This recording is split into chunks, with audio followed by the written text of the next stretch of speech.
You'll notice some cameras being set up here at the finish line, and they're going to put some video up on YouTube later today, so you'll be able to catch all the afternoon events on YouTube. And we got the Twitter feed also happening. PTL NSW, go their Twitter. Oops, sorry. NSW PTL. NSW PTL Twitter, have a look, and we'll get all the results in full there just a few minutes after each event has been concluded. Next event on the track is a very important one. This is where the Olympic champions, the stall gift champions of tomorrow are going to come from. Mate. This is the 70 metre under 12 heats. We've got 2 heats, the first and second from each of the heats. And happy Australia Day. Here we are in Sydney on Australia Day 2016, aren't we, Matt? And where are we? We're down in Botany Bay. Sir Joseph Banks Oval for the oldest gift in Australia. The Botany Bay Gift returns after something of a hiatus for a while. It's got a lot of history to it, this gift, you know. It went back to the 1800s. It's the oldest foot race in Australia. It actually goes back to the 1800s, and then this area we're on used to be called the Pleasure Gardens. You know, we're part of the Pleasure Gardens here. We might let that one through to the keeper. On this fine Australia Day afternoon, we thought we were in for some storms, but it seems that we've avoided that. Oh, Sydney Day, mate. We expect Sydney weather. That's what's going to happen. It's what happens when you stay out of Melbourne. Although, having said that, we'll probably get a thunderstorm at 5 o'clock and now. And happy Australia Day to those people in Melbourne. Yeah. Indeed. We've got Mossy and Robbo here. The boys are fired up. Yes, they're on ground, so they're going to be here as well. We've got Richard in the background doing the live call, and we've picked you up just as we're about to do the semi-finals for the Botany Bay Gift, which we held as the main event later this afternoon. They're getting ready for a start in those semi-finals. Just explain how these semi-finals work too. So they've already had heats, so they've already been run. So the semi-finals, there's 6 semi-finals, and the winner. So it's cutthroat. It's only the winner that goes through. All right. It's only the winner that goes through to the final. There's 6 in the final. Each semi-final has 5 runners in it. Only the winner goes through to the final, and it's a very, very cutthroat thing. We should also keep in mind that there may be some people joining us that have never watched gift racing before. So the premise of this, obviously, you've probably heard of the stall gift, the most famous race in Australia, for $150,000. We're racing for $20,000 today. But it's pretty good beer money, though, isn't it? It is good beer money. We might see if we can get amongst the money ourselves. But the other thing about these pleasure gardens, I love the pleasure gardens here, is that the pub's just over there. And what actually happened was that the Sir Joseph Banks pub, which is on the river, which is over there, you can't see, the Sir Joseph Banks pub used to run this gift. And they were originally the people that put up the money for the gift. Well, now, of course, with sponsors, it doesn't happen. 20 grand, let's take it over there, Sir Joseph. Absolutely. We've already ducked our heads into the Sir Joseph Banks pub this afternoon. We had a I pub don't think we lunch should over probably there. mention that bit. No, just the Cokes and the Waters having to be on air. But, of course, gift racing is handicap racing in the sense that, so for instance, the 120-metre Botany Gift this afternoon will have a back marker starting off 120 metres, and you might have someone with a bit of a head start starting off about 18 metres. So generally some very, very exciting finishes as you come down to that final 20 metres as the field levels up to each other. But it's not only sprinting this afternoon, no, it's not. It's 600-metre racing as well, and we're actually standing on the course where we are now is actually where they're going to be running. So either we have an obstacle course and we stay here, or we have to just move a little bit when it comes time for that. I'd like to be underneath Yusuf Abdi as he comes through at about 23 he moves through at a pace, actually. Yeah. We have some very big name people here today. Yusuf's one of them. Yusuf 6th place in the Beijing Olympic final over 3,000 metre steeples. He's not going to have to jump over anything today, unless some of the people in front of him fall over. He will be the back marker, naturally, an Olympic finalist. But we also have some good sprinters too. I mean, Mr. Geddes, if anyone knows the sprinting world, he's actually here. The old James Kermond out here James as well. is here as well, 400 metre runner. Yeah. James is here. If anyone knows the old days of pro racing, originally in the old days you couldn't sort of mix pros and amateur racing together. Well, of course, those days are gone now, and these guys are both competing for organisations like Athletics New South Wales, but also pro racing as well. We should put a shout out to Athletics New South Wales, bringing you the live stream this afternoon. I think this is the first live stream we've done of a pro meet. It's also the first live stream we've done as Athletics New South Wales. This is an historic first. It's groundbreaking. It is. It's an historic first. This is the first live stream. This isn't her gift, incidentally. These little girls and boys, if you can see that in the background, we try to give the little girls and boys a bit of a run as well. So they're not the people we were talking about. It's for everyone athletics, all the way through, from the tiny shots in little A's all the way through to the Masters. You could almost say 8 to 80, couldn't you? Well, I'll do you one better than that. There's an old gentleman in our club, the mighty Bankstown Sports Athletics Club. You had to get the plug in, didn't you, for Bankstown? You just could not mention Bankstown. How long did that take? About 5 minutes before you mentioned the club. You're going. Young Bert Jourdain, 92 years young, still running 8Ks every second day. Shout out to Bertie. I'm not sure that he's quite on YouTube at 92. But the big man, speaking of pro runners, get in here, Robbo. Boys, okay, Robbo. We've got Dave Robinson with us all the way down from Newcastle. Robbo's pulling double duty today. You know this has got to be a big meet if Robbo's here. Well, it's a big meet when we see shirts of this calibre, Pete, and it's an honour for me to be standing next to you. I feel like I'm in the jungle in Brazil, but and I know it's Australia Day. But what I'd like to present you guys with your very own gold microphone little a windsock. And I'd like to just put that on there now. I'm going to treasure that, Robbo. That's something I'm going to keep forever. Practice safe commentating, boys. You're doing well. We need the naked runners across there, don't we? Robbo's, of course, pulling double duty this afternoon. He'll be doing some announcing for the live crowd, but then I can't hang around. I've got to head off and warm up. Have you got something to do? I've got to take down the great man Yusuf Abdi in 1,600 metres. I've got a 180 metre start on. Oh, you're running as well, aren't you? Yes, yeah, that's right. So I think I'll need every one of those metres, and I'm going to go into a little warm up shortly. So we'll see how we go, boys. But sounding good, looking good. Enjoy the athletics. This is an absolute history in the making, and it's great to be part of it. Well done. He's decked out in the green and gold. Good to see on Australia Day, Robbo. He's good to see, isn't it? He's never been shy. I forgot he was running as well. He is indeed. There's been some suggestion that he might have done a few races earlier this year just to sneak a couple of handicaps in with an eye to today. Yeah, I think he was down in the morning at the beach this morning. I think he was doing something down as well. At the Jock Athletic Fun Run at Wanda. But it'd be good to see Robbo go around. The last time I saw him run was at the mighty Albie Thomas Mile, another cheap plug for Bankstown. That, of course, a great night. One of the recent pro track meet collaborations between NSW and there are over 100 clubs in New South Wales, incidentally. It's not just Bankstown, but yes. Great night, the Albie Thomas. We had a 300 metre pro race there. And well, the big thing on that night, of course, was we had a sub 4 minute mile. There's only 53 people in Australia ever to run sub 4 minutes for the mile. So we went over the old distance, and we actually got Jordan Guzman, who actually did 3:59 low, and he just blitzed it. He's number 53 to ever run sub 4 in Australia. And I tell you what a top night it was. First ever sub 4 mile at the Crest in Bankstown, but it's a big week of athletics as well, isn't it? From here today, we're handing out 20 grand today, but on Saturday we'll be up at the Hunter Track Classic, the official launch of the Australian Athletics Tour 2016. I dare say we're going to see some Olympic and even Paralympic qualifiers tumbling down up there. Also some World Junior qualifying marks up for grabs. There's some big names going up there. Annalise Ruby will be looking to run an Olympic qualifier in the 800 metres. Yep. She's only 1.5 seconds away from that now, and in that race, I think we're going to see it that night. Actually, that's my tip. I think we're going to see it that night. Chance. Yeah. That race that she was only 1.5 seconds away, she was in front from the first 200 metres, and it was a front-running performance with absolutely no help. It's going to be a high calibre 800 metre field up on Saturday night. Some good sprinters as well, though. Don't forget the sprinters. Josh look Clark, up for them. The Josh will be there. World is going crazy for Josh Clark, but some competition for him this season. Yes, there is. He won't be there on Saturday, but Aaron Stubbs in Queensland has just dropped a 10.24 bomb last weekend up at the QE2 Stadium. And there's it was legal wind too. Legal. It's only a 0.6 tailwind.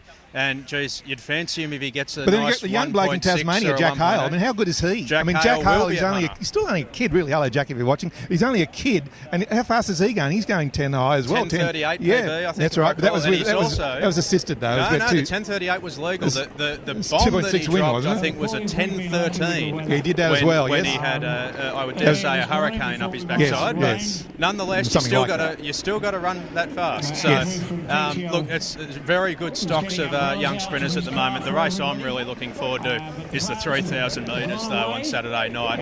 It's going to be a cracking race. Jordan Guzman, straight off the back of the New South Wales 3,000 metre championship. And off the back of his mile, of course. Yep. Will be up there, and he's made no bones about it. He's going to try and take down the Melbourne Track Club boys. Ryan Gregson will lead the MTC charge, and that is an outstanding field. I was building the graphics the other day for the Hunter. Yes, and I saw you do that. What, I've been putting 2 or 3 athletes up for every race, and when I got to that 3,000... employers are watching this show too, incidentally, if you're wondering what he's doing during the day. In athletics, but... in that 3,000 metres, we've generally been picking out 2 or 3 athletes in each event. I tell you, we had to build 8 or 9 graphics for that field. That is an outstanding field. Such a good field, yes. It's going to be a hell of a main event on Saturday night. But back to today, though, and also if you can't make it to Glendale, then we are live streaming it. So you'll be able to sit where you're watching now and just watch it on the live stream much the way you're doing now. Now, this is another children's race, another kids' race. And as you can see there, the girl in the black's winning, and she does that very well. So we'd like to give everyone a bit of a go at these races, and again, if you're not sure about pro racing, these guys have a handicap. They get a start of 1, 2, 3, 5, 10 metres even, depending on how well they run, and we try to even that out when the handicapper does that. So some absolutely fantastic running there from the little boys and girls, and we're not too far away now from the semi-finals of the Botany Bay Gift itself. And as Matt said, this is the oldest race in Australia, oldest foot race in Australia. It goes back to the 1800s, and it started on this very place we had here, where we are now, and we've returned here only in 2015 was when we returned to here, the pleasure grounds of the Sir Joseph Banks Hotel, and we only returned here last year, and it was so successful back here again. So hopefully we can pick up that tradition that went on for close to 100 years, maybe a bit over 100 years before that to stop doing it. I'll tell you what, the other thing that's a nice little quirky change for us is the grass track, because of course we're always used to being on our... Well, if you're a member of the UTS Northern Suburbs Club, we actually have the best grass track in Sydney. So it only took him 10 minutes to get his plug in. So we'll have to wait for Bankstown to come through first, of course. So there are a number of grass tracks around, but this one here is in excellent shape where we're standing at the moment. I'll tell you what, it's a beautiful surface and really a throwback to the old days. I mean, you watch the old Gallipoli movies and the running they used to do on the grass tracks. I might just see if we can get Timmy to pan around the oval here, because the other thing about this is have a go at how tight these turns are going to be for the distance racing. That you got a Yusuf Abdi Olympian coming through here. He goes through at pace, 25, 26 kilometres an hour. He's running at the pace that most 400 runners run. Most average 400 runners run. Jump in your car at some stage and just drive over at 25, 26 kilometres an hour as Pete loses his hat in the wind. And just stick your head out the window and see how you'd like to windy run. Day. See how you'd like to run that Come for 3,000 blow my metres. cares. Sorry. Yes, that's right. No, I mean, seriously, you're right. I mean, that bend there is going to be very tight. He's coming through at pace. And mowing some people down too. He's going to have to go around the field. Absolutely. If he's yes, that's right, because he's going to be the back marker. So it'll be interesting. Robbo, of course, will be up the front because he's so slow, and so you'll have to try and catch him up quite quickly, which you'll probably do in the first 40 or so metres. But they're preparing now. I can see off in the distance, so we're not too far away from the actual... it's over 120 metres, the Botany Bay Gift, if you're wondering about that, and it's historical. It's always been 120 metres, and so that's what it'll be over. And again, with those handicap starts as well for each of the runners. So we're not too far away from that. But it is an historical event. We've been talking about live streaming athletics events now for a long time, haven't we? And today's the first time we've done it. This is the first event we've actually live streamed, and so it's still a bit rusty, and we'll probably be interested in some of your feedback, but we want to go on and keep on doing this, don't we, so that people can watch it on of course on and the the other great thing about live streaming is how active we can get on social media. So jump on Twitter, jump on Instagram, use the hashtag Botany Bay Gift 2016, and I'm sure that Robbo and the Naked Runners and the boys will be all over Twitter. There's also, of course, course, the comment section on the YouTube page, which we'll be having a flick through tonight. And don't worry too much if you've missed the start of the live stream. All of this will be saved and recorded and put up onto YouTube. So we'll be cutting down that footage a bit later this afternoon into some highlight packages. And so we've been working with a number of organisations. So first of all, I think we've got to thank Athletics New South Wales primarily. Athletics New South Wales, of course, is the governing body of athletics in New South Wales, and they've actually been 120% behind this, absolutely supportive, supplying, helping with equipment, helping with manpower. And so we've got to really thank Athletics New South Wales for getting this up and running. And of course, the other people we've got to thank is Pro Running in New South Wales for putting on an event like today. So we want to get to the stage where athletics is all just one big happy family, one big sport where we've got pro running together with amateurs, little A's and masters all under the same tent, if you like. And if we can live stream that to help people watch something that they love to watch, because it won't be on television, say, then that's the whole name of the game, isn't it? It's been a long time coming, this. I can't tell you how positively thrilled I am that we've finally been able to get I can tell you, Phil, just by the way you're looking. Well, I heard that there was a flamingo shirt coming, a Hawaiian shirt coming, and I thought this was the closest thing I had. So we've got some flamingos, and I'll thank Isabella for Australia Day, Sydney, you've got to be wearing this. I'm not at the cricket today. We're here at the athletics, at the pro running. So where would you rather be? Surely you wouldn't rather be at the cricket, Peter. No, not at all, no. It's no, not at the cricket at all. No. It's a beautiful location here too. I mean, honestly, and if you do live in Sydney and you're not far away from Botany, this is going to go on till quite late in the afternoon. Well, the finals are at 4:30. 4:30. So 4:30 until about 20 to 6 tonight. We're going to have an hour and 10, an hour and 20 minutes of cracking pro racing. As I said, more than $20,000 being given out this afternoon. So if you're in the sort of eastern suburbs. Area, even or the mighty South Sydney area. That's the other area too. If you're Another living cheap plug for the Bunnies. That's right. So, well, oldest rugby league team in Australia. So come down, come on down, because you're about to watch the final. And again, you could watch that, the 300 and the 600 metre races as well. A lot of action down here. It's a fun afternoon. Picnic atmosphere. There's coffee if you're into that. There's also places, things to eat. So it's a real picnic atmosphere. It's a lovely venue. We might give these fine people a break from listening to you and I blab all along. We've run a bit of a lunch break now, I think it's called in the program. So yes, I think that's a technical term for it. We might just give you a bit of a break from listening to us. We're going to get some graphics and some cameras ready for the yes, it's getting exciting now. We're not far away. 16. So when we come back, it'll be nothing but semi-finals and finals all afternoon. We're giving out 20,000 this afternoon, so stick around with us, and we'll see you probably in about 10 or 15 minutes' time for the semis of the Botany Bay Gift. Correct, and don't forget the feedback on YouTube. We want to hear from you.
Yeah, maybe take your hat off, you'll run faster.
Yeah, from me to Grand away, right?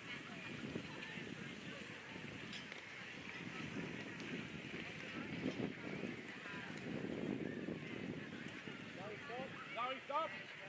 Stop! Keep going, Sonny, keep going, Sonny! Zoe, stop! Right, go, stop there, alright, ready, go! Go! Oh, there goes the handicap, Zoe! Oh, out close to that, wasn't it? Oh, got proud of it. Oh, the handicap, they got it wrong.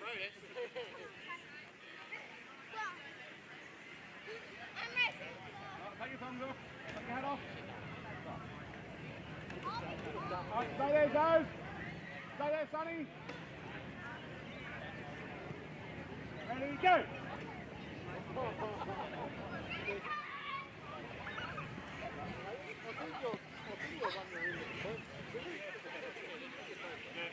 Zoe's getting big in the line. Sonny. How are ya?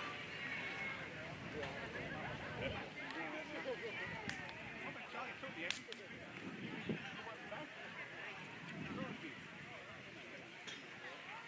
Come on, Preston,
The only people who go through to the final are the winners.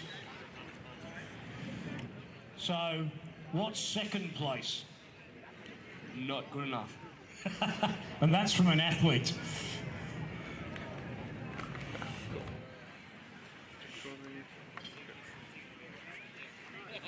So, they've got to win. There'll be no easing up. They'll be flat out from the start. So can we have the first two semi-finals down to the finish line straight away, please? We want to get underway in about the next 2 or 3 minutes, so we keep this program moving on time. Got quite a bit to happen yet. These semi-finals. Hey, Rich. Mossy over here, mate. If these semi-finals don't make it down, does that mean I get to collect their cash? What do you reckon? Well, where are they? There's only 3 down here. Well, the rest of them are going to get suspended for 14 days. Now they're coming. I reckon there'll be place for the 3 of us. We'll be all right. Just wanted to get the heart rate up. I'll tell you what, I reckon we should have a semi-final ourselves, then one of us could get through. Righto. Yeah, perfect. I think we'd rather have Robbo in that, as opposed to... I'll let you two can go ahead of me. So I think what we'll do,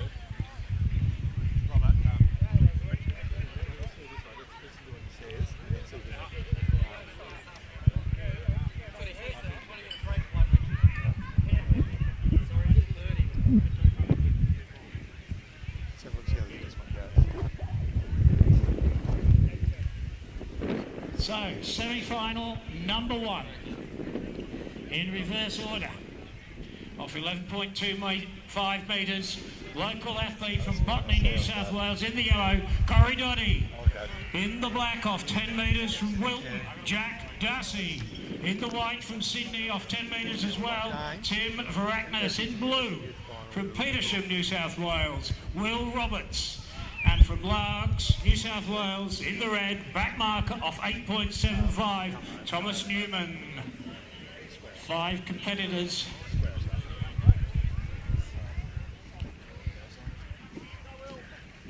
Raring to go. And just bring you up to date. welcome back, everyone. We're just getting ready to get underway in the semi-finals of the 120 metres. 120 metre Botany Bay Gift, and these are the semi-finals. Just to remind you how this week's works, there's 6 semi-finals. It's cutthroat. It's only the winner that goes through to the final. The boys are warming up down there. You can see them off into the distance, and you can see down there that that they're warming up. And Thomas Newman is in red colour with a handicap of 8.75. You see we've got a graphic up on screen there. Will Roberts in blue, and his handicap's 9.5. Timothy Varaknis from Sydney in white with a handicap of 10. Jack Darcy with a black shirt on today, handicap of 10. And rounding out the field with a yellow shirt, Corey Dotty from Botany, New South Wales, a local boy with 11.25 as a handicap. So it's going to be a very, very exciting race. Some big names there, and I think we're going to see this as one of the semi-finals. The first semi-final of 6. It's about to kick off, and once again, it's only the winner that goes through. So very cutthroat racing, actually, isn't it? It is, yeah. Nothing like the Olympic Games here, where you get your first couple and then some extra times going through. No, you win or you're out. It's sudden death. It's pro racing, mate. This is where we get serious about this. Yeah. The Olympics aren't serious, are they? Or? Well, I mean, they can be serious. But when we talk pro racing, though, we're talking about guys that are out there to win on their very first time. So, I will give them this, though. There's no money in the Olympics. So this is the only place you can win money in global athletics. And $20,000 to be run as well. I mean, there's a lot of money in this. This is not a $10,000, I think, for the final of the 120s. And we've got another $10,000 for the day spread out across the 300, 1,670 metres. And you'll see as we go through these semis, there's some fairly big name players in this that are going to that have been around athletics for some time and will go very, very well. You're going to see that. And some of those will actually go on to Olympics as well. So like I said before, the old days... Some of them have already been there. Some of them have already been there. It's not like the old days where pros and amateurs were split up. We don't do that anymore. You know, we share the love, if you like, don't we? I tell you, I'm very excited to see Jared Geedes back in the field today. He's been out for quite a while with injury and has just returned to racing not that long ago, and it's very good to see him back amongst it. I think it's going to take him a while to get back going, but once he does, Jared's one of the sprinters that we produce, one of the great sprinters that we produce. And yes, I can see Yusuf over there. Yusuf Abdi looking pretty good, so he's going to be out here soon. We might get him Come over here and say hello, Yusuf. We're talking about Olympic runners. Jump in the middle here, mate. Come and say good day. So Yusuf Abdi, again from, what's that name, that club he's a member of? The Mighty Bankstown Sports. How are you going to go today? Yeah, I think I will go good. It's nice weather. I feel good, so I don't like being way at the back, but I will definitely give it a good crack and see what happens. So just over here, we were saying, Yusuf, I don't know if you've looked at this bend. It's a very tight bend. I know how quickly you move. What's your strategy Yusuf, for that? We're getting ready to go, so we'll just get Yusuf to stick around and we'll go to this first semi-final. As you can see, they're on their marks.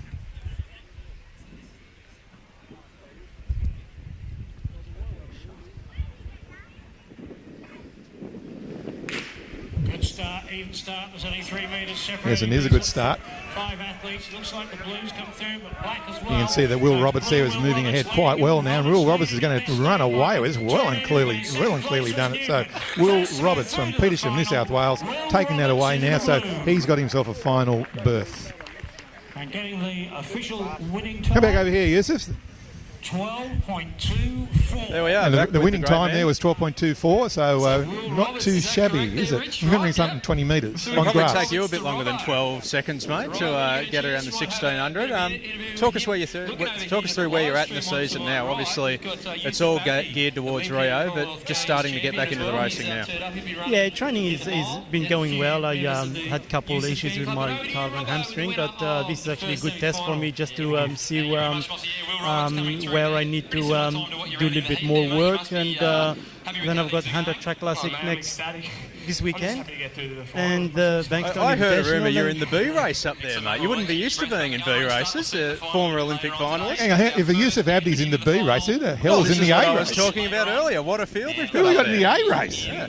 No, it is actually a very good field this weekend. So actually, I'm not disappointed being in a B race. It just means that a lot of athletes are running, and at the same time, it's just a way for me to work my way up and test my form. So I don't mind it at all. It is pretty good news for the state of Australian distance running. You've got an Olympic finalist in a B race at a domestic meet. I just want to find out what he thinks about this course. So what do you think about this tight bend here? I don't know, Tim, can you pan where we can have a look at this We might bend? get out of the way and you can have a look at this bend. It's a bit like a greyhound track in a way, but it's a very tight bend. How are you going to handle that? Yeah, I actually don't want to look at it. It's so tight. Yeah, it's going to be interesting because obviously the full lap is not 400 meters, and so yeah, it will be very interesting how I will run this race. It's yeah, just wait and see, I guess. And do you plan things differently because it is a handicap start? Do you have a different strategy versus a race where everyone's off the same line? Well, I did a mistake a few years ago when I went to the Stall Gift, and I did my first lap in 56, and obviously after that it was downhill. So I learned from that lesson. It's a very good lesson to learn. Yeah, definitely. Probably not the best place to learn it though at Stall when there's hundreds of thousands of dollars on the line. Yeah, exactly. And because you get a little bit anxious, and you're seeing all those guys in front of you, and you think I need to catch them as soon as possible, but then you pay the price at the end. So I think today we'll just take it steady the first couple of laps, and then try and come home very, very strong. Looking forward to the grudge match between you and Robbo. Pete, let's go and preview Yeah, the let him second go. semi-final. Good to see you. Let Thank you, Yusuf go Yusuf. and warm Yep. up. So we'll just take you over here now to the second semi-final. So we've got the second semi-final now of the Botany Bay Gift, and again some very handy runners in this one as well. Now look out for the red lane one, Jared Geedes. You heard before he's coming back from a bit of injury. Very, very fast runner from Sutherland, New South Wales. Small small handicap 175. Jordan Idiari. Now, this bloke is a good runner as well. He's no slouch, and he's got a handicap of 6.5. Jordan will be there at the finish, I think. Michael Kemba from Cromer Heights in the white shirt. Stephen Blacker in the black shirt, and rounding out the field in the yellow shirt, Mark Rossiter from Duffy in the ACT. So a very good race there. You can see Geddes there with that handicap. Is obviously still the gun runner in the field, but it's going to be a very, very good close race. And don't forget, I think Jordan Idiari will be there at the finish. So you can see the boys there warming up. That's Michael Kemba there. You can see just going for his little trot down the track. And you can see that's Jordan now, again, going to have a trot from the King's School in New South Wales. For those that know GPS competition, he made a name for himself quite well in those early days, and doing very well now on the pro circuit. So this is going to be a very, very good semi-final. And just to remind you, only the winner goes through to the final. Yeah, there's another note about Jared Geddes, of course, pretty talented family. His sister, of course, Sam Geddes, part of that great Illawong stock of sprinters at the moment, along with Jess Thornton and Abby Tadeo, who's having a wonderful season. Illawong, another good strong club, I guess, from Athletics New South Wales. And yeah, I mean, Sam was certainly a fantastic runner as well. Very talented family. Just I don't think we get those genes from. I think they had, if I recall correctly, they had 3 finalists in the National 100 metres last year. And you do recall correctly. That's exactly what happened, Matt. But here we go, the second of the semi-finals of the 120 metres Botany Bay Gift.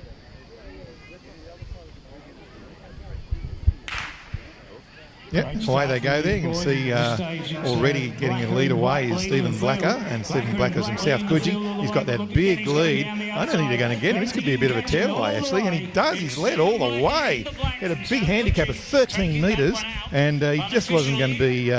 He wasn't going to be streeted. So fantastic work there. A bit of a boil over that one. I think you'll find Stephen Blacker, again a local boy from South Coogee. 12.20. You got winner over there, Robbo? That's pretty good climb too, 12.20. So there you go. We're getting some good running here today. Conditions are almost perfect, really, Matt, if you look at it. So the weather out here is fantastic. The surface is just superb. It's a great grass track, almost as good as the UTS Norths one at Rotary Field in Lane Cove. But it's a very, very good conditions for running. A little bit of a wind, if anything. But I think, if I'm feeling it correctly, it's going to be a tailwind for them. Look so at it's the going to tailwind. be pushing them along. Yeah, it will push them along. And you can see the golden locks here being moved around. So there's a little bit of a wind, and it is a tailwind. You're quite right. So optimistic still calling those golden, no? Well, it depends what colour you call golden, I suppose. Around the edges here, but yeah, perfect running here today, perfect conditions. I think we're going to see some pretty good running, and as you see, saw there, boil over. Like, 13 metres is just, and that's the thing with pro running that makes it so interesting, isn't it? That with that handicap start that everyone gets, it really does even out the field. So there you had 2 star runners that just couldn't make up that 13 metres. So again, a good race. So and that's a great thing about it, isn't it? Because I mean, so often we go to the traditional athletics meets, if you'd like to call them that, and you have a Josh Clark in the field who smokes them by 10 or 12 metres. Yeah, that's right. Yeah. And to be fair, although it's great watching international calibre athletes, it's not always the most exciting thing to watch when a field's getting dropped by 10 or 12 metres. Yeah, right. The great thing about this is that we just get those wonderful finishes where you've got a whole field ranging up to each other, much like a World Championships 100 final as opposed to a local Saturday final. And I just noticed Tim there panning down on the track itself. So again, if you're not used to pro running, you'll see there that the lanes are actually marked with rope, which isn't part of normal what we would call normal athletics. And you can see the rope there. You might just be able to see the poles there holding up the rope. So each one of those lanes are very well and truly marked out, so they actually stay within them. And again, of course, the other biggest thing is the fact that, of course, they've got the handicap. We use photo finish here to make sure that we get the times done correctly, and the photo finish system is a accredited one by the IAAF, and it's fully sanctioned. So the times are down to measured to 1,000th of a second and report it to 100th of a second to get a little technical. Well, let's have a look at this third field, shall we? So the third of the semi-finals of the Botany Bay Gift. So just looking there from wearing the red shirt will be Tim Escherbach from Thornton in New South Wales. You can see the handicap there on screen at 7.5. Blue shirt is Ryan Liet from Warranora Heights. The white shirt is Matthew Murray from Alfred's Point. Again, that's a sort of south of Sydney for those that don't know Sydney. He's got a handicap of 10.25. The black shirt is Jason Simoes from Bondi. I guess everyone in the world knows Bondi. And the local boy wearing the yellow shirt, rounding out the field with the handicap of 12 metres, Michael Doty. Again, he's from Botany, which will be good here for the Botany Bay Gift. So that's the handicap. That's the field for the third semi-final, and the handicaps there that you can see on screen. Ordinarily I'd ask you for a tip, Peter, but it's a bit hard with those races. Yeah, it is a bit hard. I would have thought that second semi-final's thrown me a little bit, actually. Unexpected there, so pretty comfortable margin, wasn't it? Very not comfortable the sort of margin no. you normally see in pro racing. And so this final here could really be anyone's. And again, it comes down because people ask too about the actual handicapping system, and they say, well, what happens if you just over handicap someone? Well, that's the skill of it. That's the skill of the handicappers to know that they can't over handicap someone. They can't make things too hard, and so it's up to them to look at times, look at distances, and work out a fair handicap for each person. So there is a bit of science to that. And of course, so they're getting in readiness down there. You can see the boys jumping around, as sprinters always do. I want to know if he's going to take his often wondered about sprinters. I used to do some sprinting myself, as you can probably tell from the body shape. Well, you've certainly got a broad enough build to have that strapping, strong frame that you do need to be a sprinter. I'm not sure that it's as strapping and strong as it once was. Well, I don't know about that. I'm happy to take you on over 100 metres one day. Well, 5'8" of me, I'd be somewhat handicapped there, I think. Over to you, Rich. So we're almost ready now, and the boys are on their marks, or just about on their marks rather, and we'll see what happens.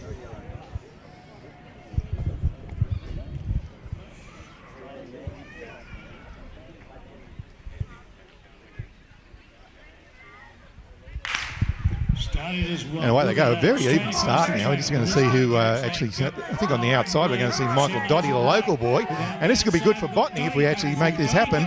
Michael's on the way there, and yes, he does get there. Michael Doty, the local boy, makes it from Botany, New South Wales. Just beats Ryan Ulet from Warranora Heights. So that's a good finish there for the local area. The Botany boy wins the semi-final of the Botany Bay Gift. So fantastic running there. And you can see there again with that handicap system. You saw that he got a very even start, I thought. They all came up as one, and they just didn't really street him, did they? He let them go to way. It's interesting because, I mean, these fields, you'll have noticed that they go across in terms of the front marker to the back marker, and ordinarily you can expect them to be coming down the outside, but he had a bit of a late kick there on the inside, notwithstanding that they really should be coming harder outside him. Yeah, and that didn't happen, and he well and truly won that race.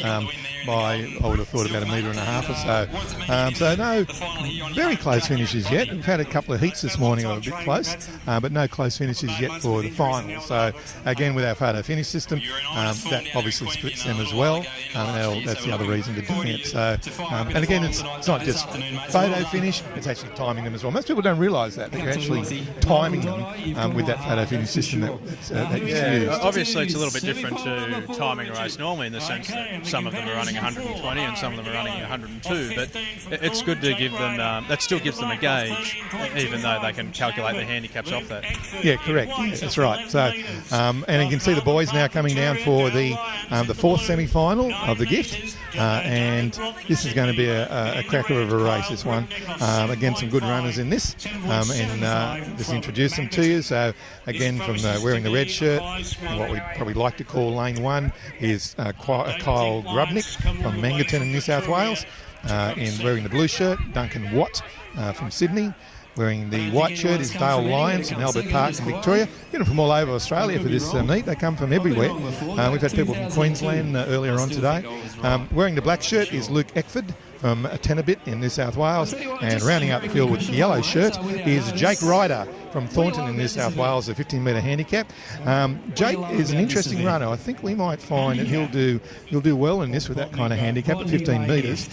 So it'll be interesting to see what happens with this race. Kyle Grubnick, of course, would probably be the fastest person in the field, although Duncan Watt's pretty good too. So we'll just wait and see now what happens with this. It's going to be a cracker of a race, I think, this final. And if you look at the handicaps, Matt, the differences between the 5 runners, you know, the handicaps go from 7.75 out to 15. So they're actually quite close together with this particular handicap race. Yeah, it's another point about the Pro League. It's probably not so much the case today with this the Botany Bay Gift being a relatively recent revival, but you go down to Stawell and they just come from far and wide. You'd have all 6 stakes and a couple of territories represented down there, and hopefully that this race can develop and get back to the level that it once was. But it's certainly a fantastic venue, fantastic picnic atmosphere. As I said, if you're living in Sydney, come on down to Botany Bay. It's at Sir Joseph Banks Park.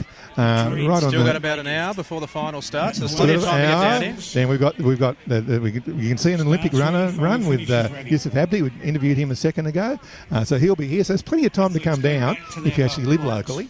And it's a picnic atmosphere. It's just a wonderful, wonderful atmosphere here today. And this is the second year now that it's been revived. We had it here last year in 2015 in the same location. And this is the historical location that it was originally at way back in the 1800s. So, again, the Botany Bay Gift probably would claim to be older than Stawell in some ways, even though Stawell's the best one that's known, best pro race in Australia that's known.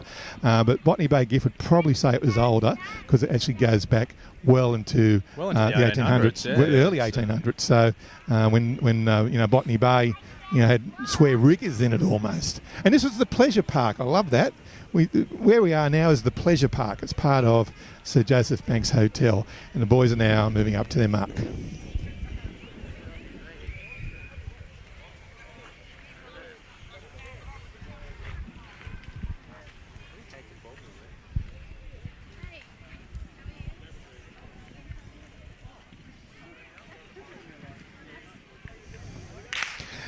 And away they go. Good start there. We've got some good starters here today as well, the people that start the races. And as you can see already, that Luke Eckford is doing well, and he's going to move away from this. And again, there's been some very clear finishes here today. Luke Eckford from Tenabit, New South Wales, has taken out that race. And again, he's taken that one out by what looked to be about 2 metres or so. So again, ran out, said, "You come and get me, boys," and they didn't do it. They didn't get him. It's the advantage of pro racing, isn't it? You can just get away to that 5 or 10 metre break and just hope for the best. Yeah, it takes a fair bit of willpower to just keep chasing them down. Particularly, you've got to get there in the last 5 or 10 metres. It's a pretty big dig you've got to have late.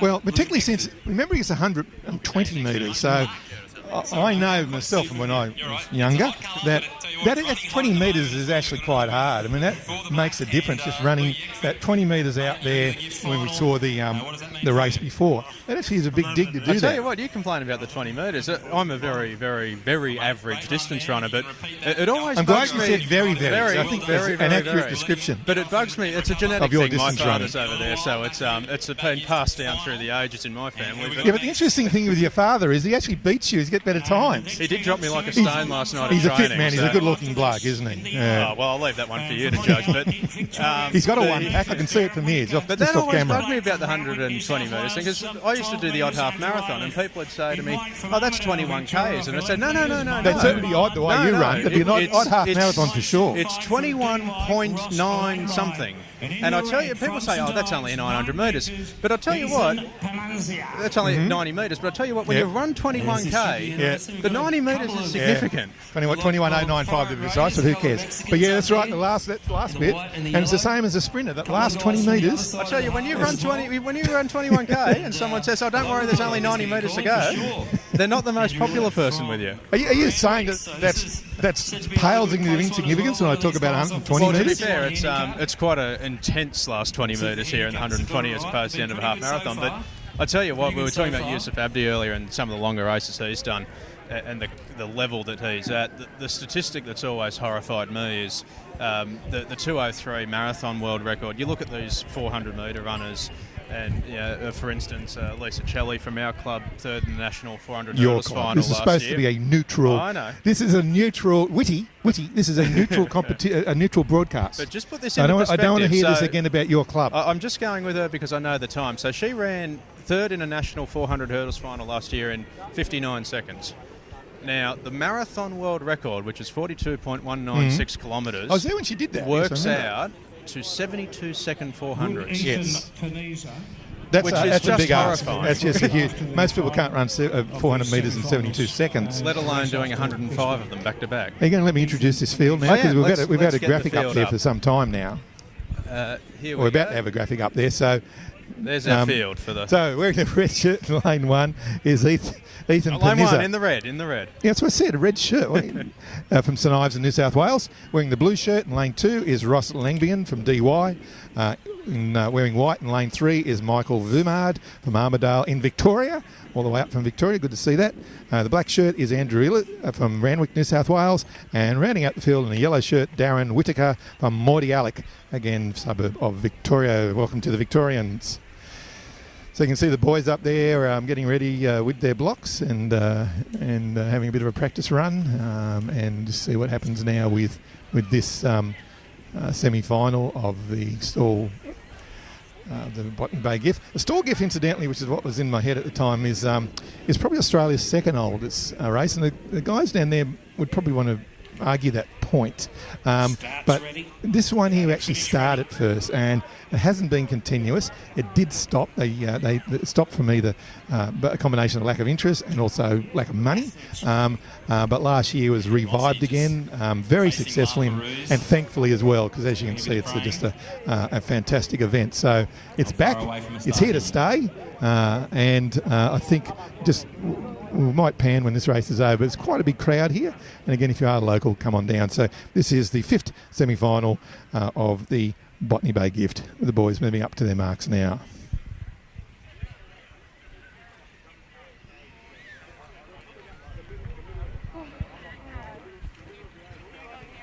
Hands of the starter.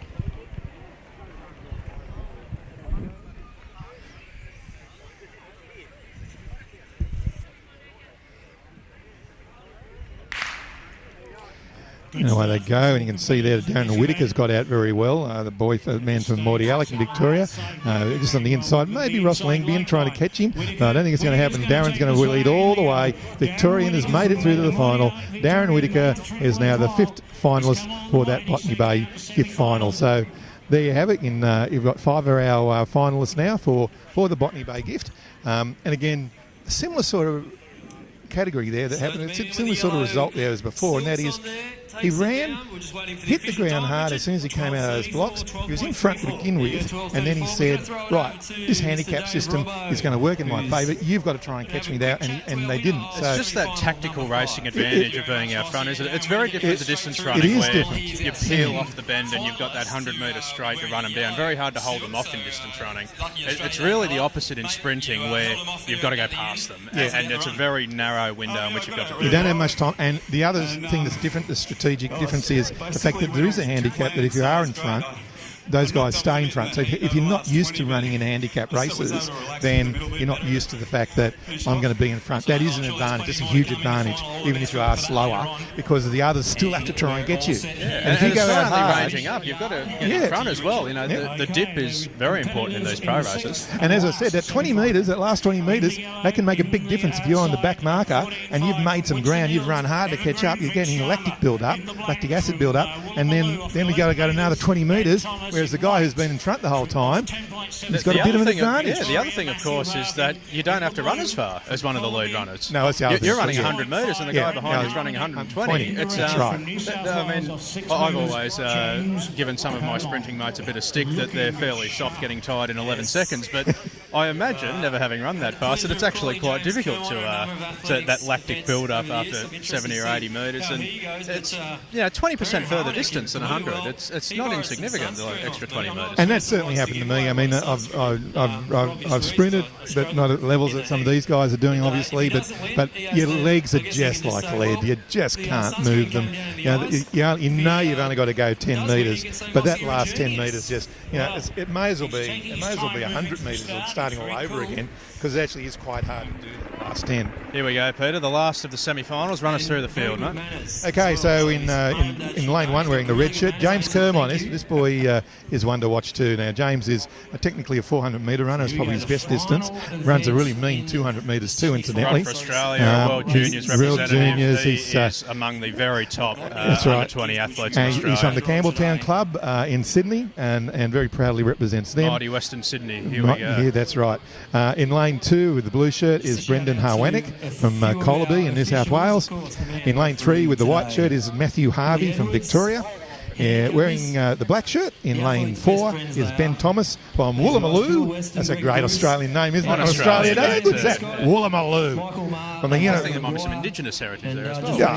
Woolloomooloo, down by Woolloomooloo Bay. Yes, that's right. So as Ben Thomas with the black shirt, and rounding out the field from Winston Hills, Vic Sharma in the yellow shirt. He's got a handicap of 14.5. So we'll see what happens with this. Again, this will be interesting. Now, by all means, by all other means, James Kermon probably should take out this race. But again, we've already seen the difference that handicap system makes. So, the difference between him and Vic Sharma is 8.5 metres. So if you think about it, running at pace, and he's got 8.5 metres in front of him, he's just got to catch up that 8.5 metres first and then move on. So even though James is a wonderful gifted runner, it'll be interesting to see what happens here. So, and again, as I said, normally he's around about the 400 metre, one of his preferred distances, but again, very, very good at 200 as well. So over 120 metres, this is going to be an interesting race. It'll be interesting to see what he does. You can see him there, maybe on that camera shot of him walking back now to his mark, and they're getting ready for a start again. See the starters there in the red shirts, and the starting here today has been very, very good actually. 10 out of 10 for the pro starters. They've done an excellent job. And again, for those that aren't used to pro starting, obviously for most athletics that you're used to, if you false start, you're eliminated, you're disqualified. Here, if you false start, you get handicapped even more in the same race.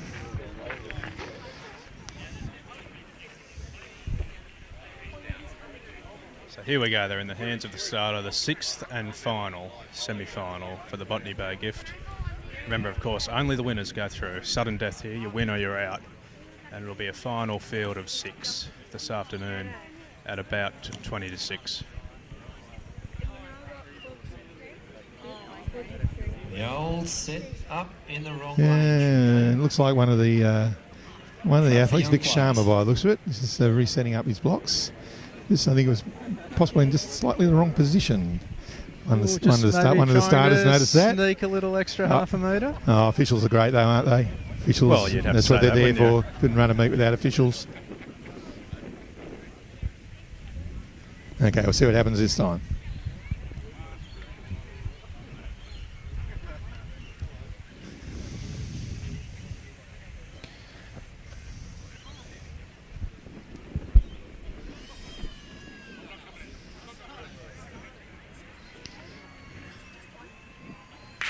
And away they go. So Vic Sharma out. And again, he's got to be caught. You can see James Kermon there with that big star trying to make it up. But the winner of this, I think, could be Brendan Harwanick. Coming on the outside, though. He kicks again. No, Brendan's going to take it out. Brendan Harwanick, and again, he's from Collaby, New South Wales. He's taken out that heat. And you can see then, once again, that handicap system working in his favour. Well, that was much closer, though, than a couple of the others. It was a good finish, actually. It was a good finish.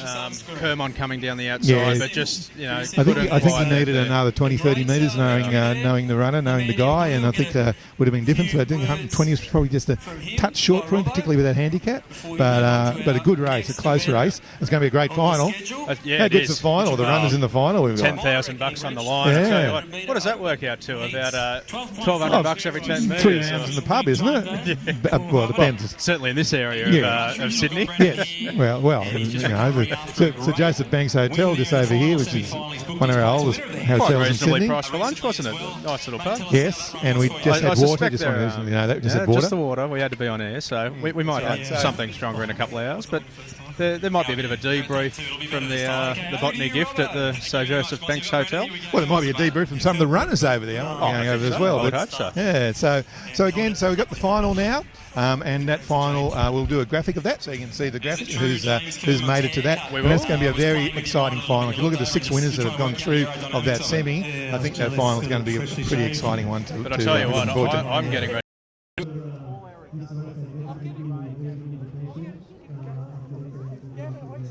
Very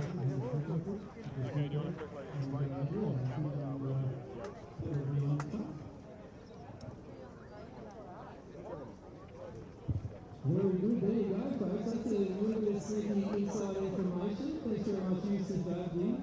Sort of been, I guess you could say, semi-retirement for a few years. Goes out and paces a few events. But yeah, perhaps an Olympic qualifier. He's up to 100 for U12. Obviously, he can't do it today, but the window is well and truly open. He's an Olympian, Hall of Fame. He's a national champion multiple times here in Australia. He works for Athletics NSW. He's very dedicated to sports. Big part of the Bankstown Athletics Final. Test. Okay. Just going to jump back on and explain. So we know that for sure, though. I don't know what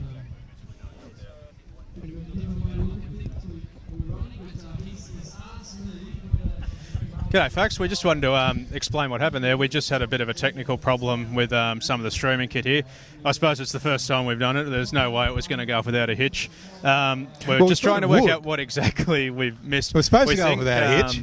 We think we might have missed the semis of the 1600 there, but of the 300, pardon me. Don't worry, we've got it all recorded as a backup, so we'll upload anything that we've missed tonight after the meet. But we're going to be back in about 5 minutes' time. Let's just mention the recording before that. We are recording all of this, so we've got the live stream happening, so you can see that as it happens.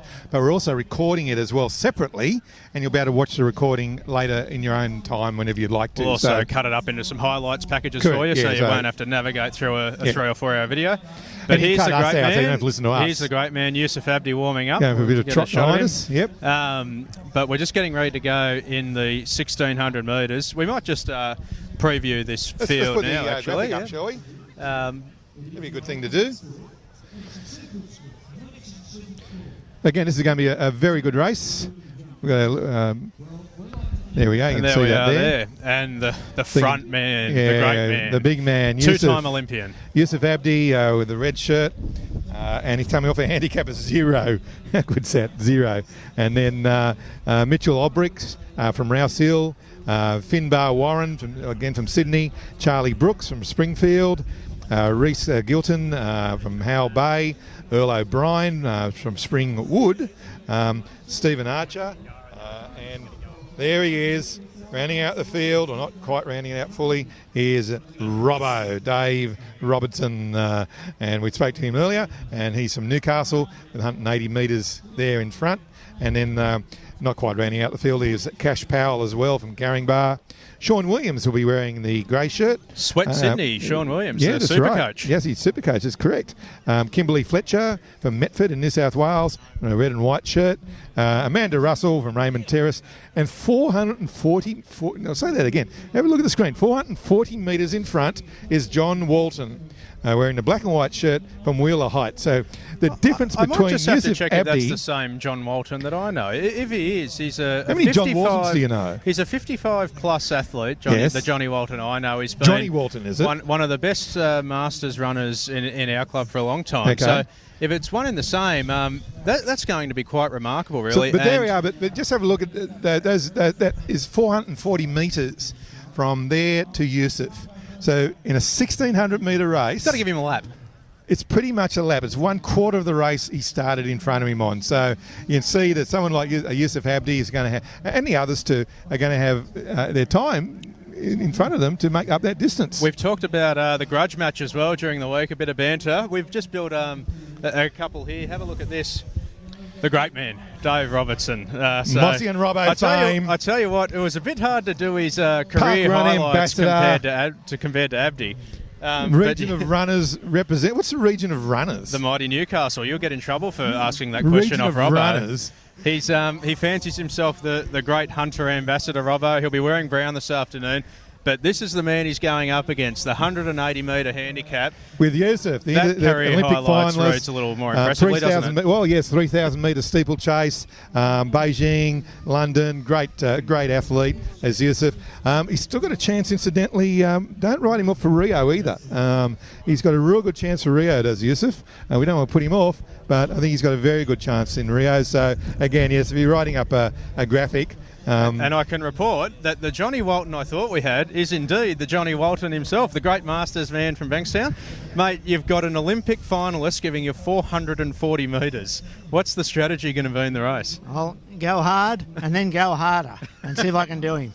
I think that's Abdi's strategy as well, actually. So what about Dave Robinson? He's the other one you've got to try and get, isn't it? Yeah, Robbo's a barefoot man, normally like myself, so he'll be tough to beat. He always is. And him and Charlie have a great tussle. I hope they concentrate on themselves and forget about the rest of us. Oh, forget about you particularly, hey? Mate, I love this. The combination of my two favourite things, the black and white of Collingwood and Western Suburbs and the great Bankstown singlet. Stop with the Bankstown stuff. I'm in Nirvana here, the Pies and Bankstown. You can't get any better than that on Australia Day. We're just going to have to get some people here from UTS North, or even Illawong. We had the Illawong president here a second ago. He's gone. We give him a run. Okay, we better let him get on the start line, hadn't we? Well, 68. 68 years of age. 68. I'll tell you what, I was giving him about 13 years there. I said he was a 55 plus, but I really should have known better. I tell you what, he has been a part of the 65 plus Bankstown team that haven't lost a state championship in over 10 years. Mm-hmm. One of the great Masters teams in Australia. But look at that. There's a great shot of it. So Johnny Walton there, just behind the athlete in the pink. And he's going to have to give Stephen Archer there from Dural about a lap of this track. So, pardon me, Stephen's going to have to give him almost a lap. So that's correct, yeah. That's a great shot of handicap racing. So Stephen in the pink there, in the space of 1,600 metres, is going to have to go around the field and catch Johnny Walton again. So, and also remembering this isn't quite a 400-metre track, so it's a bit deceptive. So if we look there, we can see, again, we've been talking about Robbo, but Dave Robinson, and we can see him there with the brown shirt. Now, his handicap's 180, so you can see that he's in front of these other two that we've talked about, but he's going to have to be lapped before he can actually catch up because it's not a 400-metre track exactly. I think we're almost ready for a start. It is. Very, very tricky for the starters to do this. So we're just in the hands of the starter. And I tell you what, look how hard these guys are going to be going on the last lap.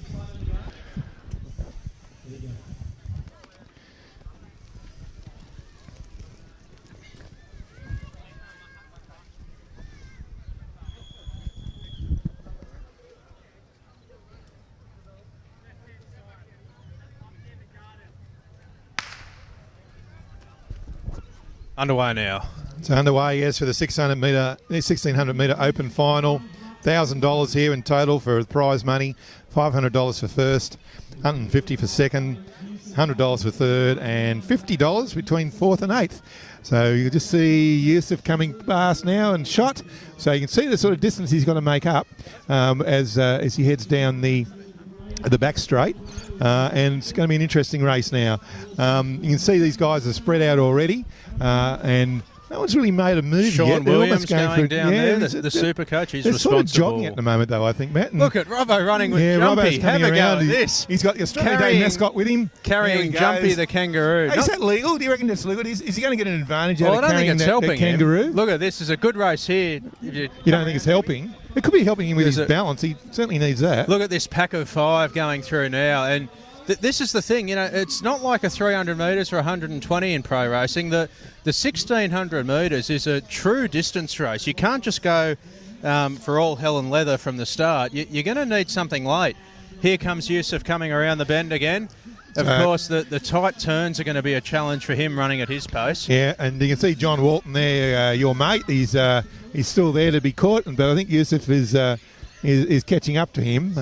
Remembering, though, that he's still got to lap him before he actually makes up that handicap distance. So, again, the officials are doing a great job here. I mean, keeping track of all this and where they are and how many laps they've got to go. Again, that's a bit of an art as well.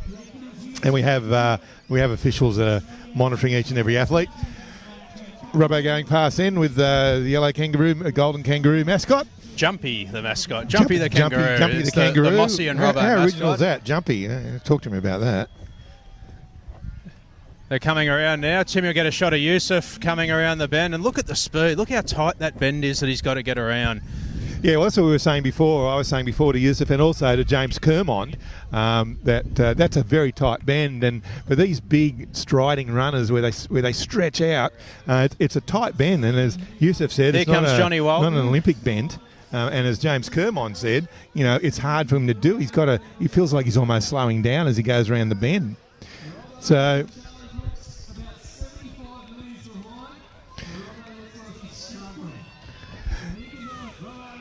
again, if we look now, we can see some.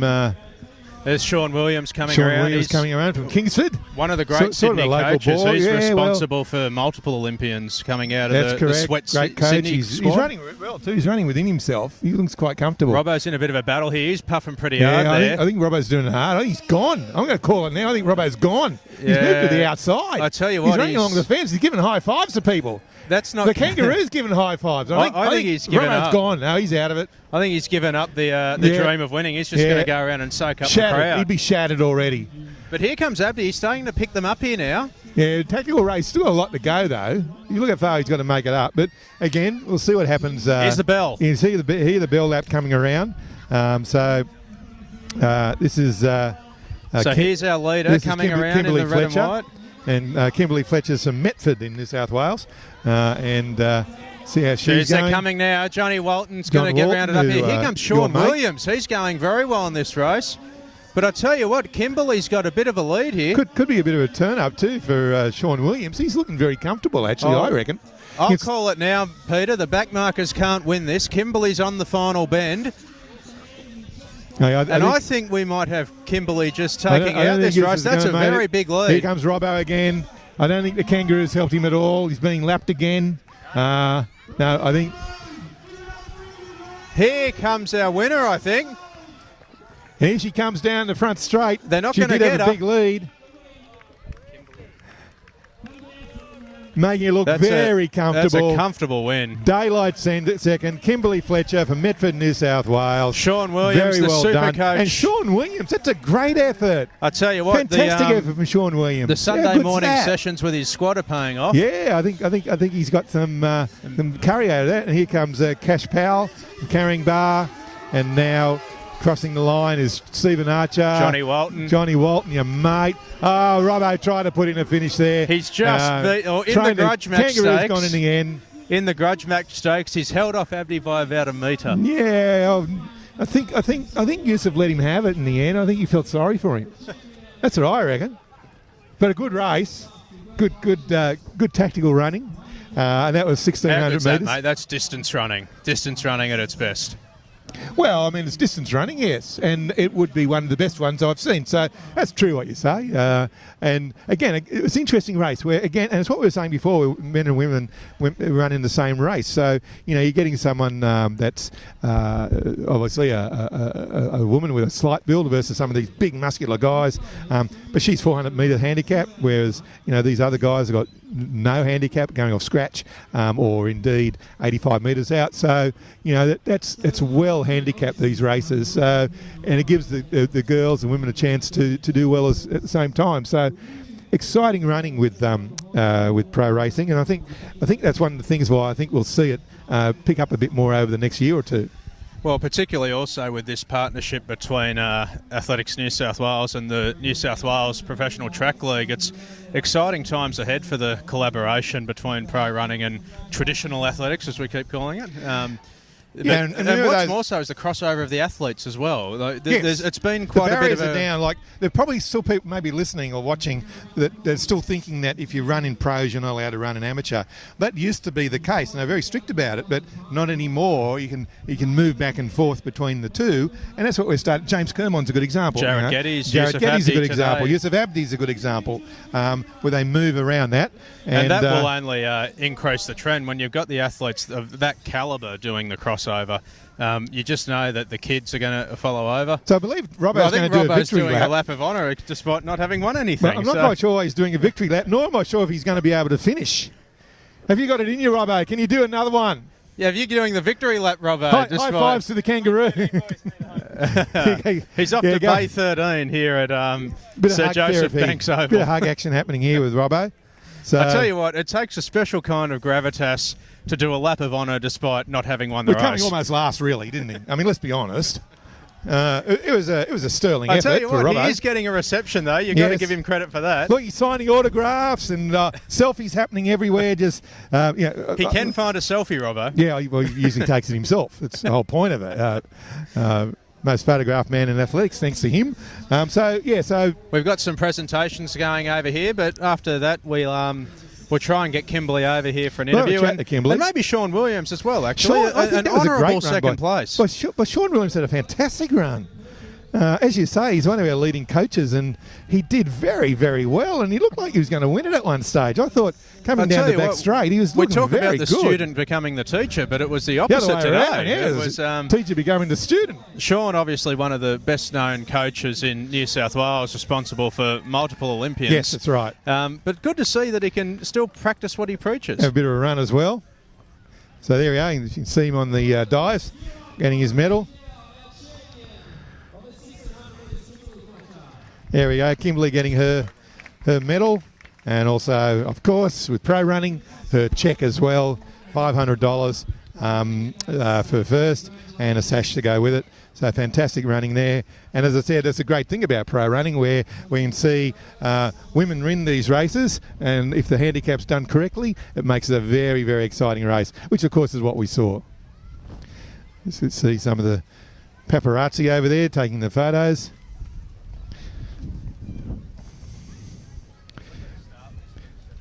Robbo has given up on his lap. You can't quite see him, but he's out of shot. He's had it. He can't make it down the main straight. He's leaving the ground. He's gone over. He's gone under the fence. He's out of here. He's gone. And his victory lap. He's taken his kangaroo and he's gone home. That's what he's done. Kangaroo and gone home. So, what have we got next, Matt? We've got the 70-metre open final. I'm just trying to conjure up a start list. And we'll bring that to you as soon as we've got it. 70 metres open final, yes, of course. Well, we had the 70-metre semis earlier, and they were pretty exciting races themselves. And the open final is, again, remembering these guys win money for this.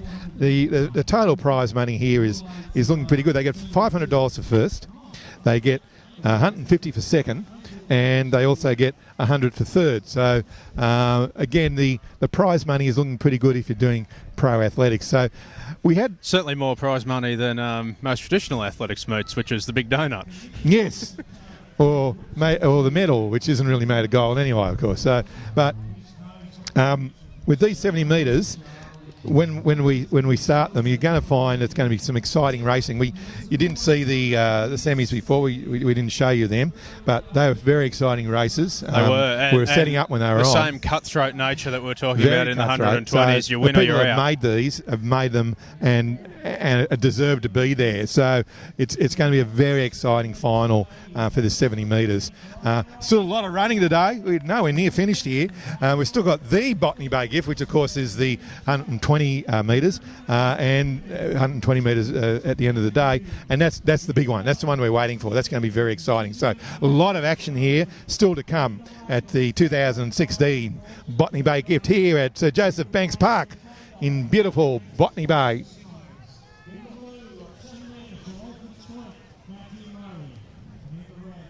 So we're just conjuring up a start list here for the 70 metres as they start to make their way up to the blocks.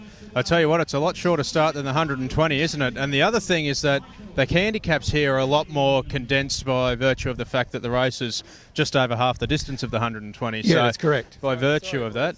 Can I just jump in here very quickly? We got Mossy with us we'll now. Get a Pan back camera on Mossy for a second if you could. Of course, 50% of the dynamic Mossy and Robbo duo. I'm the one. Robbo couldn't finish the lap. He couldn't do the.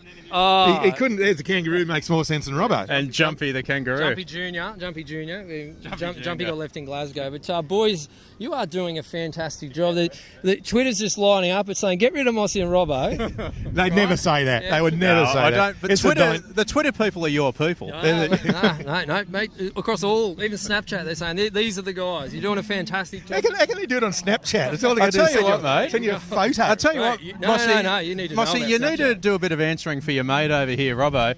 Can you tell us how he's doing a victory lap without the victory part? Firstly, I don't know where the mate bit come from. There's an end in there for a reason. But no, I asked him to do a victory lap. Robbo is a crowd favourite here at Botany Bay. He's been that way since they brought it back in 2001. And, mate, he's a man of the people, and he did fantastic today. Mate, we might move to the 70-metre final. Leave Mossy and Robbo can hardly talk. So we've got the 70-metre final there.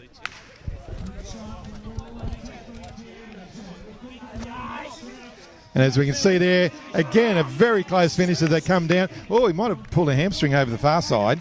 But, yeah, and Davina Strauss on the outside from Bangor. Very good run, but we're just a bit worried about Michael Conamani in the red shirt in lane 1. He's pulled up a bit shy there. Yeah, it's Michael Conamani. Yeah, I think he's all right. Oh, that looks like a hamstring. Yeah, it's up high too, so that's not good.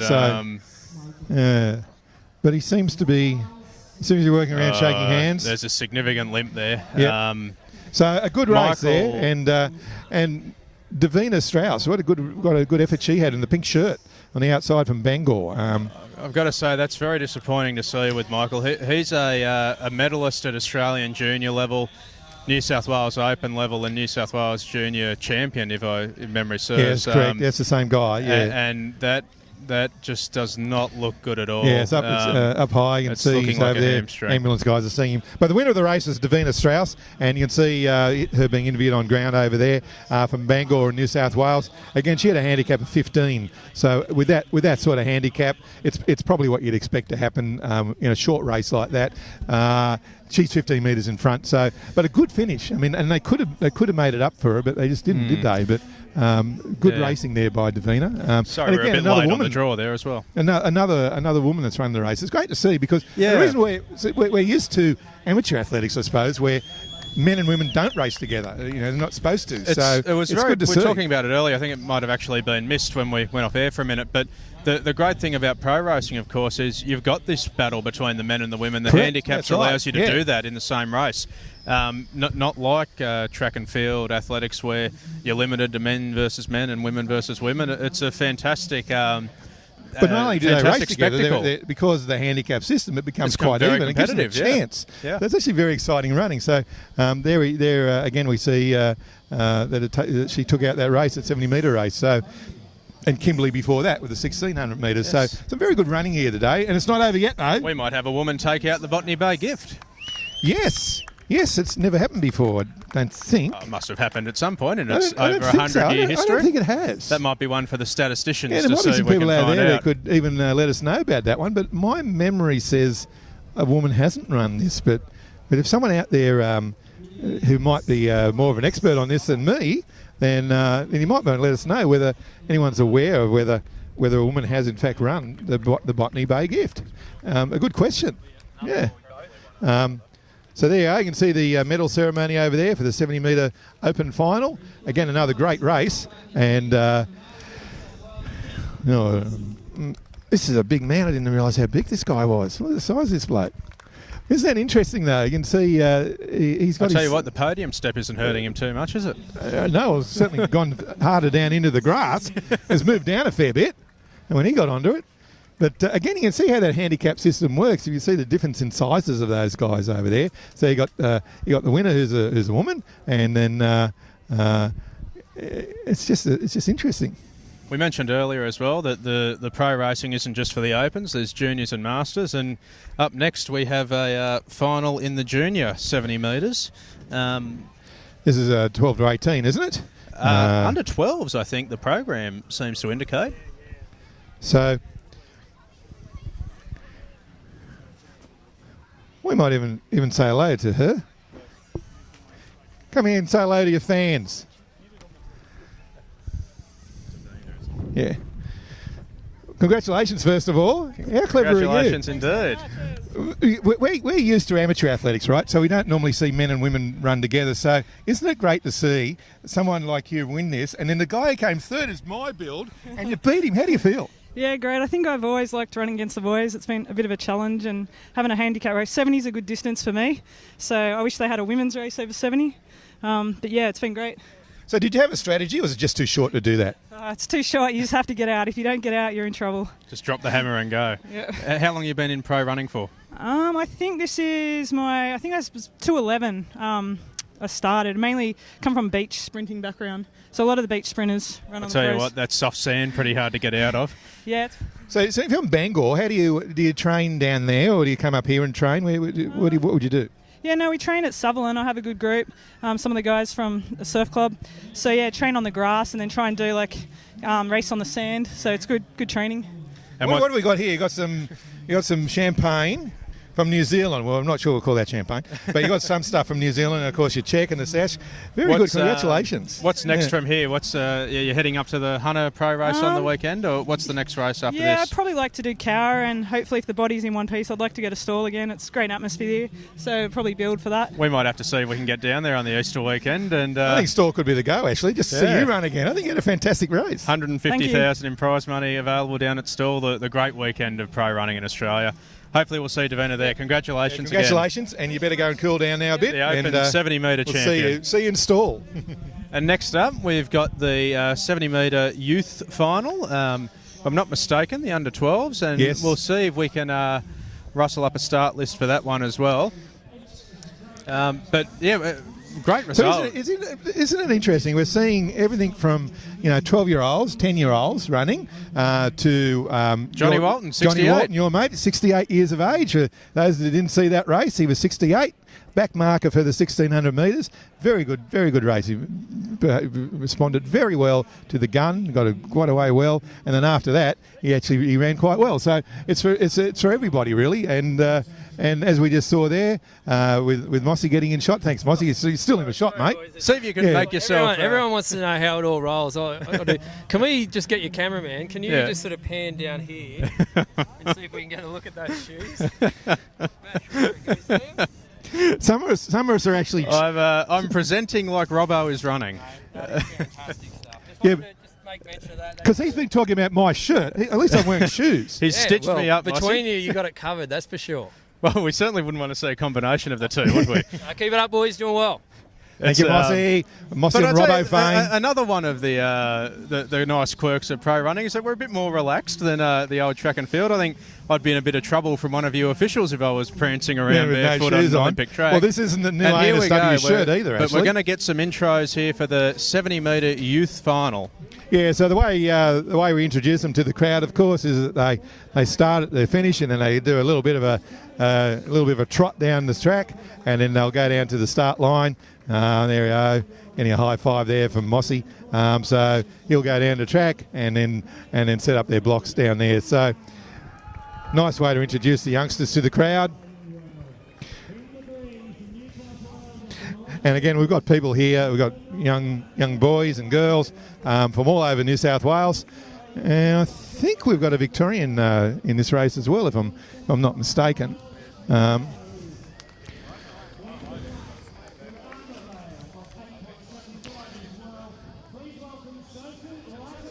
Yeah, so this is Sophie Latimer now, just going for a little stride down the track, and she is from Ambervale, which is in the south of Sydney.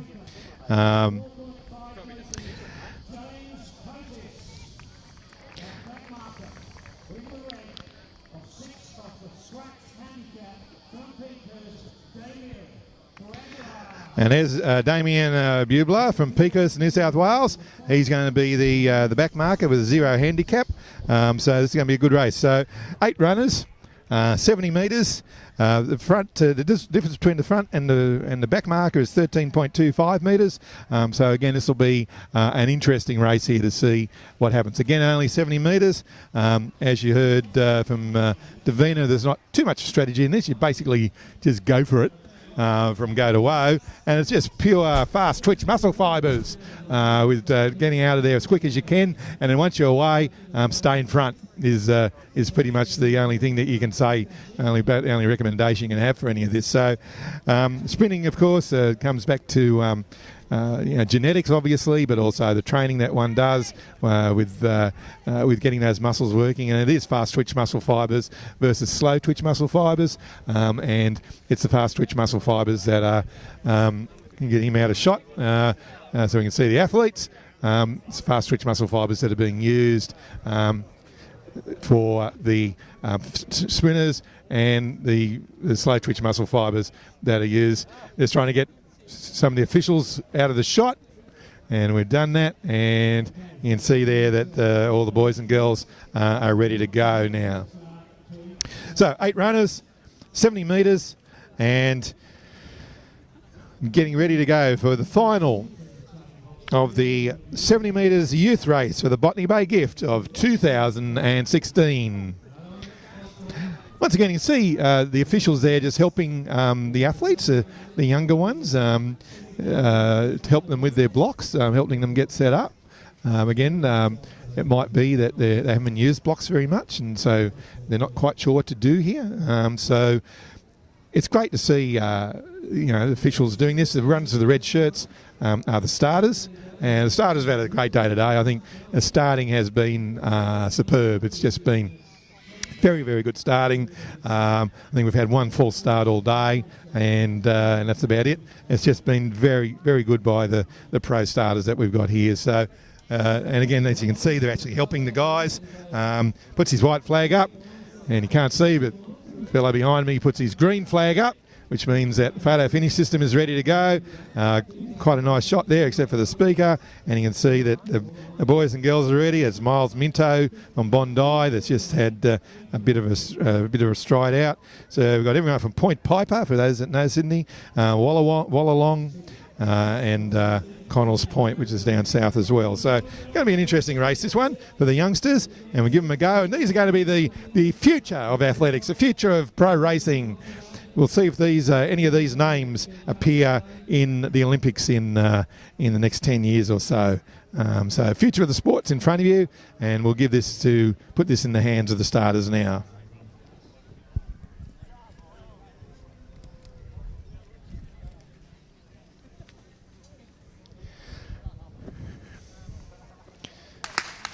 Well, I talked about a false start, and it looked like it was a false start there from James Cotis in blue. We'll see what the starter says. He might not quite see it that way. He may have seen something else. It could have been a noise or something else perhaps. But just seeing what's happening now. So what happens here is, as opposed to what you would see in Olympic sprinting, false start means you're disqualified from the race and you leave the race.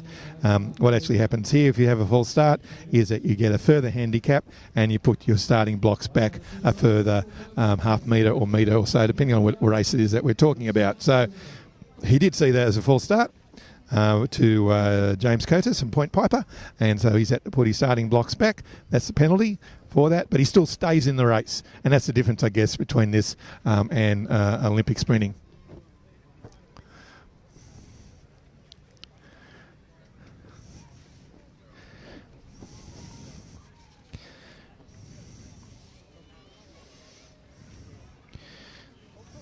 Okay, moving on to their marks again.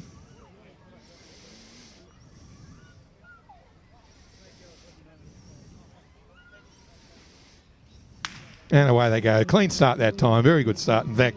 And as they come down, you can see that Caitlin Marie Hanna is doing well. But I think we're going to find that Michaela Norman takes it out as she moves away, throws her hands into the air. Loves that. But Michaela Norman has taken that out, and a very, very happy young lady. And you can see there that she threw her hands in the air. Big smiling as well. Just great to see these enthusiastic young children, young Olympians of tomorrow. And that's the way it'll go. That's the way the judges saw it as well. And I'll take them over to the dais, and they can get their sashes and their prizes for doing that. So, again, a good race. And, again, showing that the juniors get a chance too at this pro stuff as well. Enjoying all of this, I have to say. it's fascinating running for those that haven't had much to do with it before. So you can see there on the dais, and there she goes. She goes on into first place, Michaela Norman, and she'll get her sash.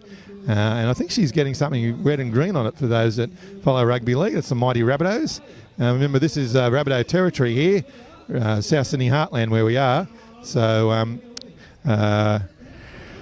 getting medals there. You can see another one of the officials is a photo finish official. Just happens to be walking across to readjust the photo finish cameras. And incidentally, just with the photo finish cameras, these cameras that we use for photo finish are actually, we might even see if we can get a shot of him, just something a bit different. Maybe get a shot of the photo finish guy playing with the camera. I missed it. So what they do is it's calibrated to 1,000th of a second, and then it's measured to 100th of a second. And it's quite precisely calibrated to a line on the ground, which is hard to see from this distance.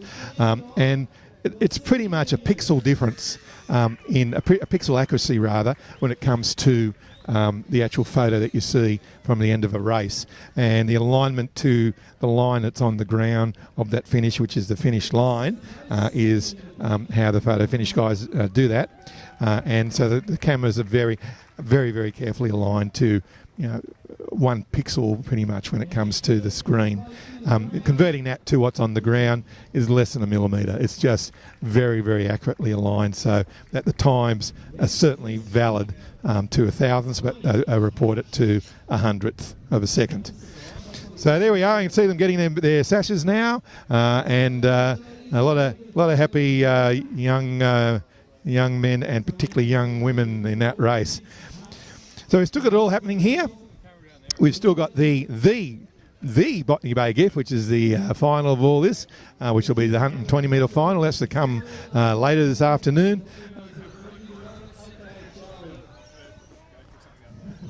So I think what we'll be doing now is giving you guys a break after we show you this graphic. And this is the graphic of the Botany Bay Gift. Sorry, it's not. It's the 300-metre open. Yes, that's right. This is the one that we were talking about, that we were quite excited about. So this is with James Kermond. We spoke to James earlier, coming off 6 metres. Then Michael Kemba coming off 17. Michael Hanna from Connells Point. You can see the 2 boys there from Connells Point. Charlie Brooks from Springfield in New South Wales. Nothing to do with the Simpsons. Coming off 40 metres. And then we can see there Talish Lummo from Matraville. Matraville's a local area from where we are in Botany, so he's one of the local lads. And that's 44 metres there. Brian Wright from Malabar. And again, Malabar is very close to where we are now here in Botany. 53 metres. Katie Mott from Stanwell Park with 54 metres. And then you can see Grant Reese there bringing out the field with 55 metres handicap. So that 300-metre race is going to be a pretty exciting one.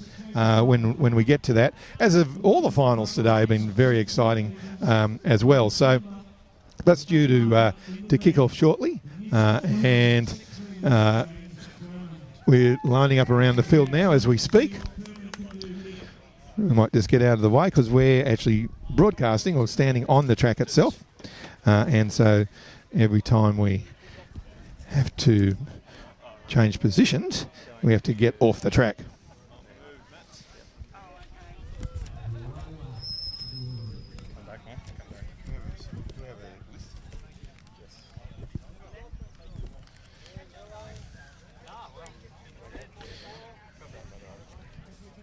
Thanks. So just about to get underway in the final of the 300 metres.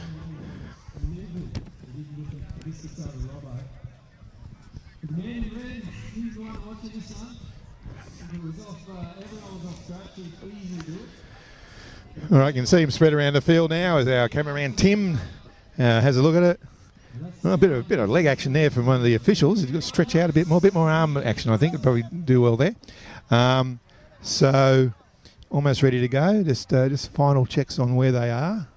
Flag goes up, so I think we're ready for the starters to take control.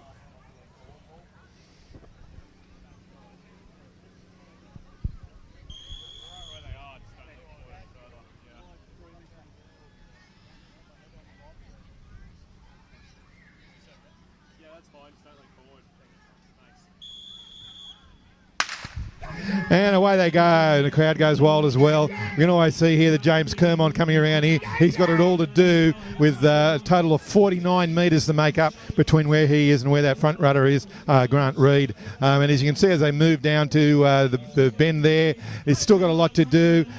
Reid starting to just feel it now. On the inside there, we can see a bit of movement from Talio Lamo, who did very well in the semi. On the outside there, we can also see Michael Kemba is doing quite well as well. Could go either way. The dark horse could be Michael Hanna.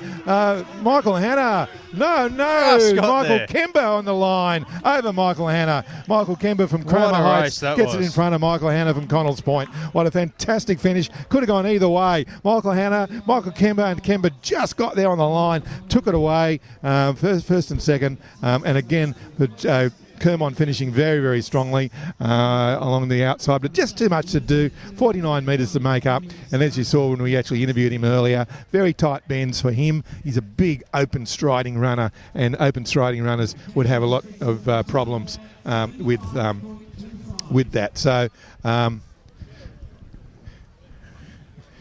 yeah, we'd like to be in the shot too. Thanks, Tim. That's good. Thanks, Timmy. So, again, a very exciting race, I thought. Kermond, I think, just had too much to do. But a close finish. It could have gone either way. This could have gone either way, the finish. And as good as it is to see James out here, his main game is the track and field domestic season, and it's still early in the season for him. He's still building. Would have had a very intensive training period coming into Christmas and the start of January. So he'll be looking for bigger races in probably February and March. Yeah, he will be, yeah. So just probably a bit early in the season for him to be going. I know he's also thinking of the stall gift as well. I think that's the other thing in his favour. Getting handed more pieces of paper. He's one of those runners that would be a big draw card down at stall. Australian representative. He's going to be a big name down there. And really, if you think of James Kermond, he's really only getting used to pro running now. That's right, yeah. Up until now, he's been at school until last year. So, he's really just starting to experiment now. So we're going to see a lot of him in one way or another. It's really his first year of being able to train full time. I mean, obviously you've got to go to school for 6 or 7 hours a day. So that's correct. To be able to train full time and in that that high intensity N-Swiss sort of performance program. That's right. It's very full on, and it certainly would take some getting used to. But so we might Peter, pan talk over us to through the field for the Masters. And there's our field for the 120 Masters.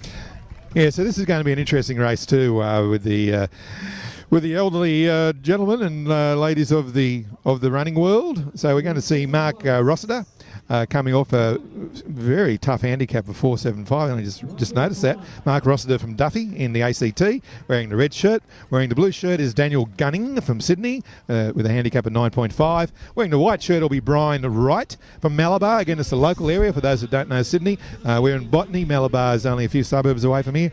Handicap of 13 there. Matt Wornsley will be wearing the black shirt from Gladesville, again in Sydney. In the yellow shirt will be Gary Theodore from DY. Did very well in the semi-final, did Gary. And he'll be your 15. In the green shirt is Roger Fabry from Maroubra. Again, Maroubra is one of the local suburbs. And he's off 17. In the pink shirt, Michael Escherbach from Thornton, New South Wales. 21-metre handicap there. And rounding out the field in the brown shirt, 24 metres, Sonia Pollard from Mount Waverley, all the way from Victoria. Good luck, Sonia. We hope you do well, seeing you've come so far from Victoria. And she's going to be the one out in front. So going to be an interesting race here. Again, with 120 metres, probably a little bit of time to think about strategy. It's not the same as 70 metres where you just certainly bolt, not. Certainly not. It's there's more than enough time in 120 metres for the lactic to build up.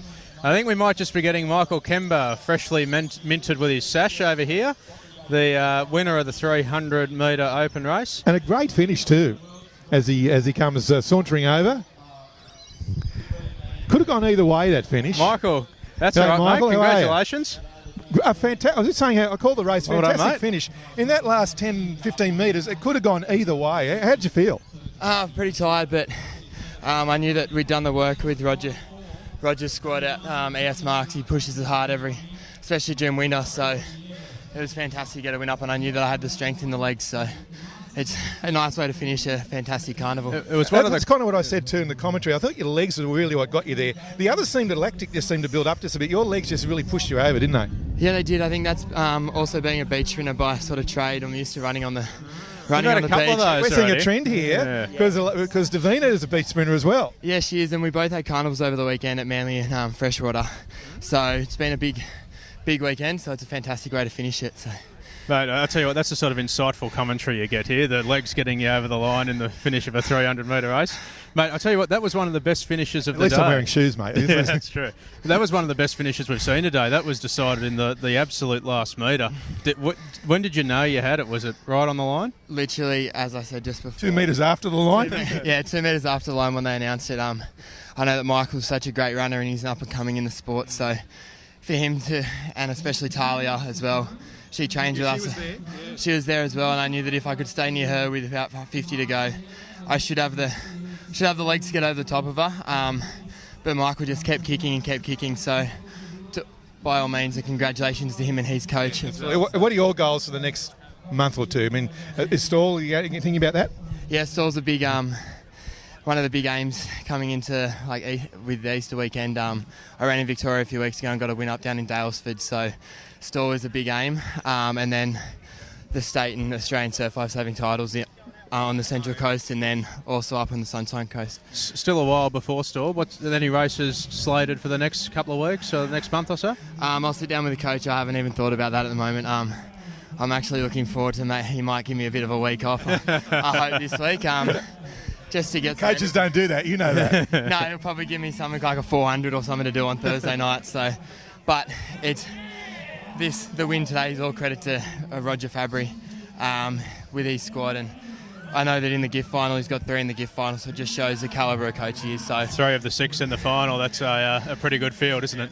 Yeah, great field, and based on how they're running today, I know that Will Roberts is probably one of the favourites. So I was going to ask you if you had a tip for the Botany Bay Gift. Is there going to be your tip? I'm going to go with Fabry 1, 2, 3. I'm not sure which way it'll go, but I think... Oh, come on now, we're putting you on the spot. What are you going to do? On the spot, I'll go Will Roberts to win it, Stevie Blacker second, and he's given us the trifecta. He's local boy, Michael Dotto. This is being recorded, so you'll be able to watch it again tonight and see if you're right or wrong. That's all right. I don't know what the odds of that are, but hey, we'll see what happens. Well done. Fantastic race. It was the best finish of the day, I thought. Well done, Michael. Yeah, well done. Good running. I look forward to seeing you again. Michael Kemba, the winner of the Open 300 metres here at Stall. But let's go up to our next race. You've got your start list there. Yes, this is the Masters race, which I introduced earlier. And again, going to be an exciting race as well. What I said with the Opens was these guys have been running together for some time now. They know each other. They know each other's strategies. They know how each other runs. But as well as that, the handicap system that you've got here is really going to sort these guys out a lot. So an exciting race, 120-metre Masters final.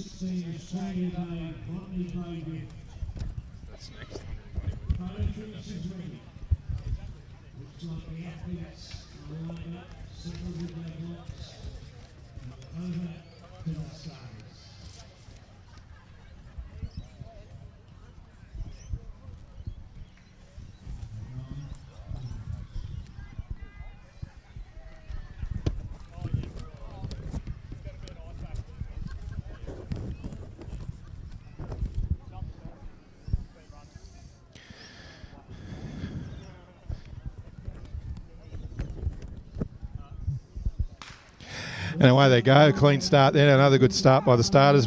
Sonia Pollard has already been streeted already. Michael Escherbach could be the one to watch here. Michael's really pushing it down. I think they'll catch him. Maybe Roger Frobry there. But no, Michael Escherbach's got there from Thornton, New South Wales. Followed very closely by Roger Fabry from Maroubra, the local boy. So again, those outside runners have done very well. So very exciting finish. Very exciting finish from the Masters competition there for the 120-metre final for this year's Botany Bay Gift. I'll tell you what, there's some young-looking Masters out there. There's certainly not the Bankstown contingent of 65s. Why are we talking about Bankstown still? What's Bankstown got to do with Michael Escherbach winning this race?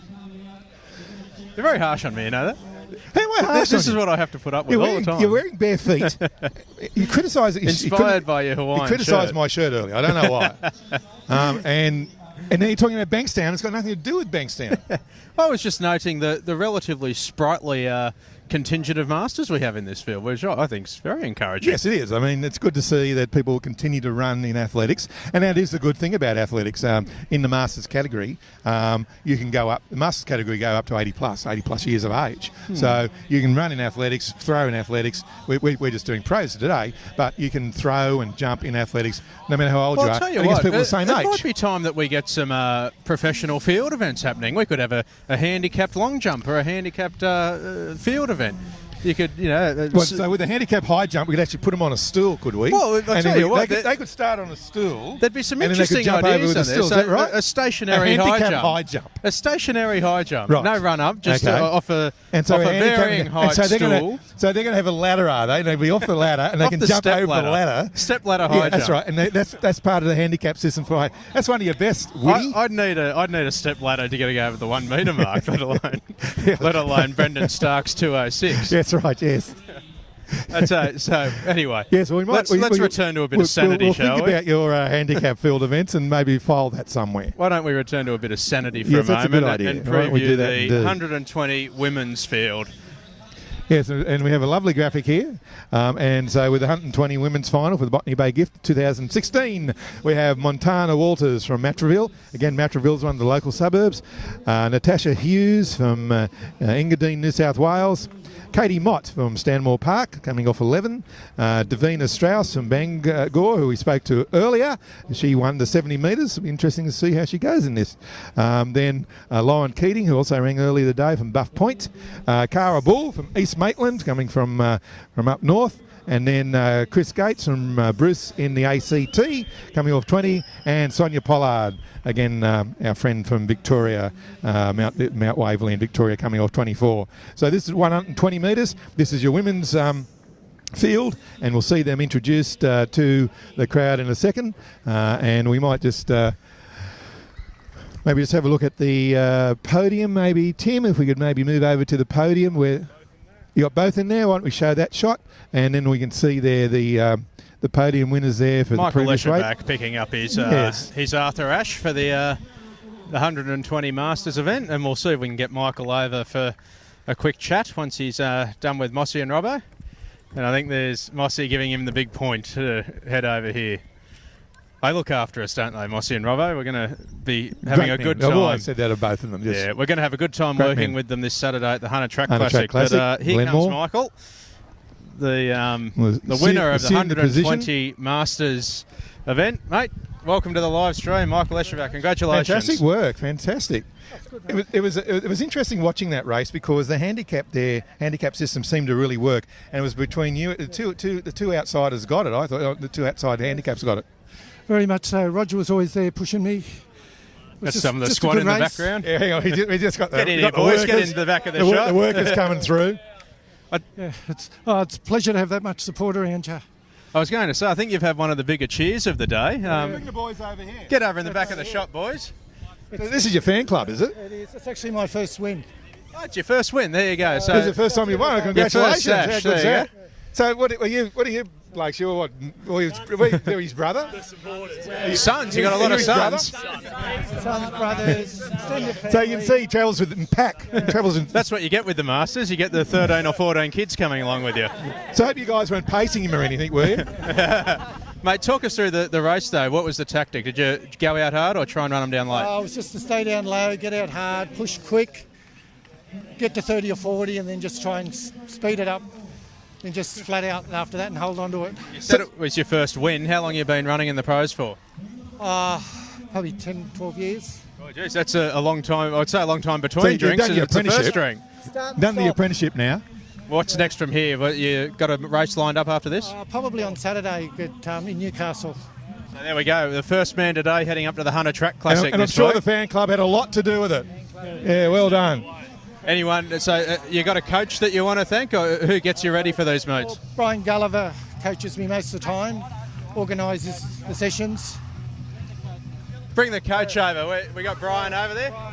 We'll get the coach on the live stream. Get in the middle here, mate. He just gave you a wrap. It's probably the first time. It's the first time a coach has ever got a wrap. Congratulations. Thanks. No worries. Well done, Michael. Congratulations, Brian. Mate, how long does it take? 12 years to get a win. 12. How long did it take to get him up for It's been it? hard work, but he wanted to run the 300 and I told him... What is he hard work? Is he what you mean? Sometimes. He's hard to... He sometimes has trouble listening.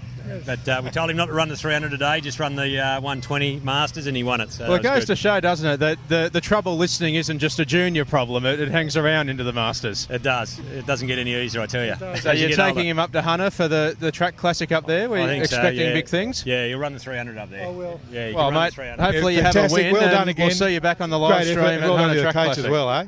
Yeah, good on you. Congratulations, Yeah. Michael. Look forward to seeing you in the winner's circle again. So we're getting ready to go now. Yeah, the action doesn't stop here. The next race We've is just the had the, women's final. The women's final. For We've the just 120 metres.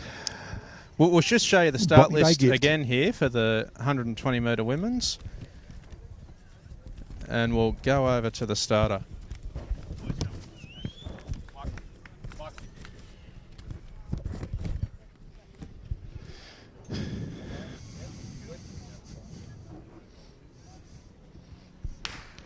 Oh, and away they go there, and on the outside again, Sonia Pollard gets another good start. Just inside her, Chris Gates making up some ground now. Oh, Montana Walters, she's really going quite well, but coming through the middle is Davina Strauss again. Mark. Oh, that's a what close a finish. race. Gee, I'm going to call that. I'm going to say Montana Walters and see what happens there. But it's going to be an interesting one. Could have been any one of three. It was the scratch marker and also the back marker. Chris Gates as well from Bruce. There's one of three there. We'll just wait and see. That really is one for photo finish. I'll tell you what, I think it was between the scratch runner and the back marker. And yeah, that's what I thought too. we're going to wait for some confirmation. Yeah, we'll just wait and see here.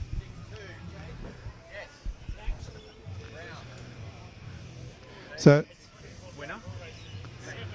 And I the was back right. marker got there. What a good call was that, eh?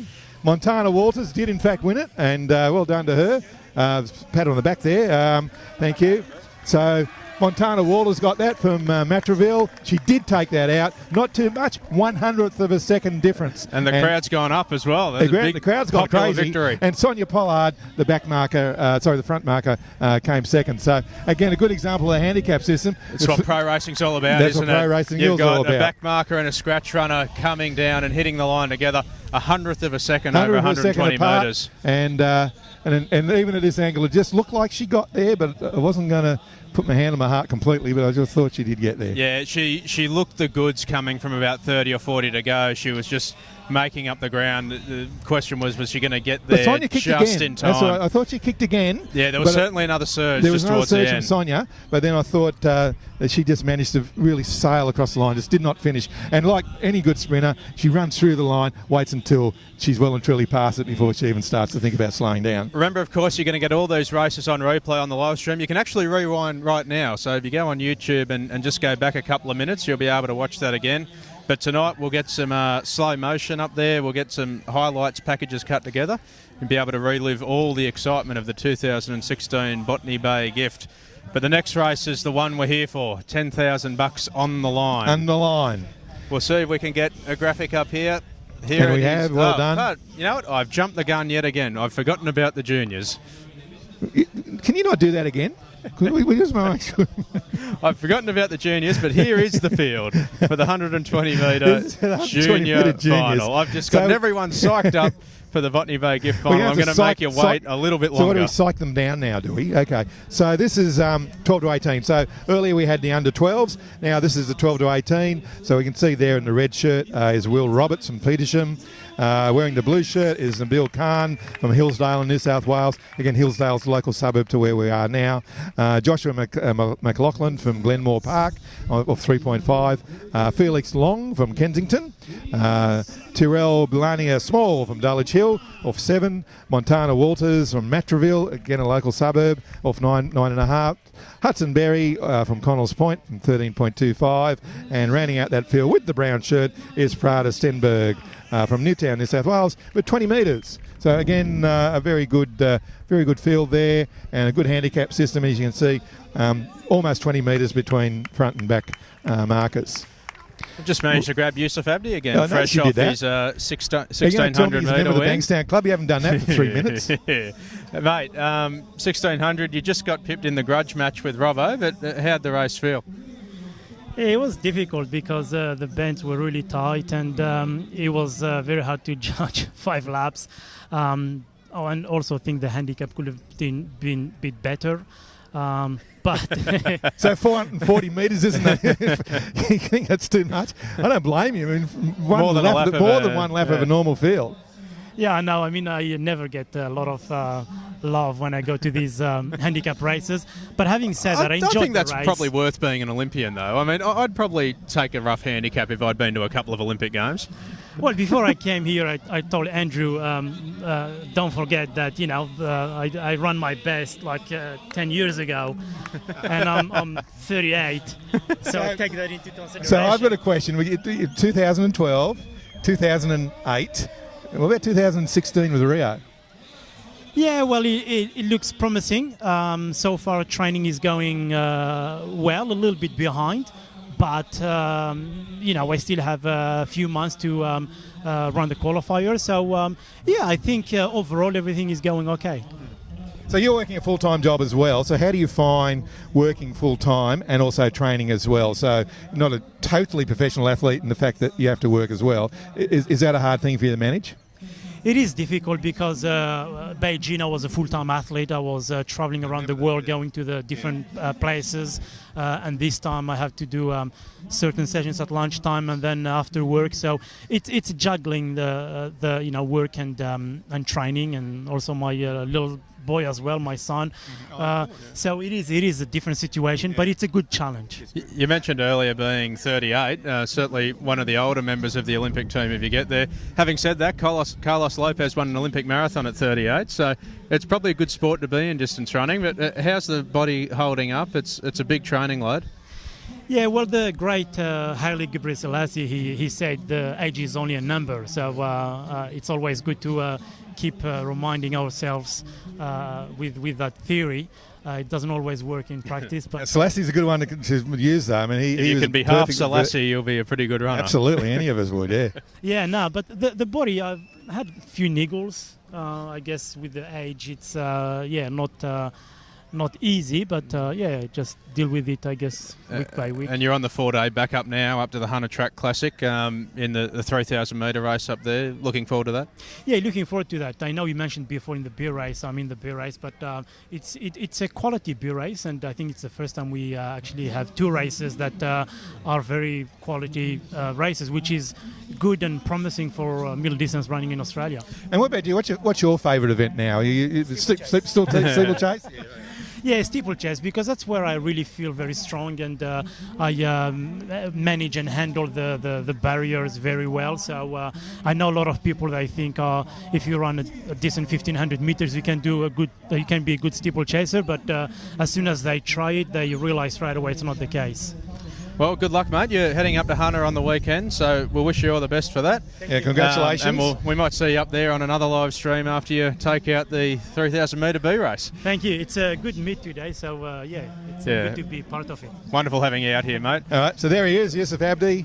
Great athlete, good bloke too, I've got to say. He's just a nice wonderful bloke. man for good athletics. bloke. Of course, yeah. He's now employed good ambassador, by, as they say in the classics. Wonderful ambassador. He's now employed by Athletics New South Wales and Little Athletics New South Wales, one of the joint development officers, and great to see the two organisations and that's what I meant. He's working a full-time job. So he's working that role he's got there at Athletics New South Wales and Little A's is very much a full-time job. So very demanding, a lot of travel, and between all of that, he's got to put in his training. So. Some great efforts there by Yusuf, and as I said, he's just a good bloke, isn't he? Okay, so now we got more action happening. This is our youth final. You can see them being warmed up. And we might just you to them before. We'll put the start list up again for you in case you've just joined us, and you can have a look at that as they head up to the start. And this, of course, is the second last race of the day. It's this and then the Botany Bay Gift. The one we've all been waiting for. Photo finish team here is jumping up and down with excitement. I can see that. Been working very hard since very early this morning, actually, photo finish guys. They were here for all the heats. So again, this is for 12 to 18-year-olds.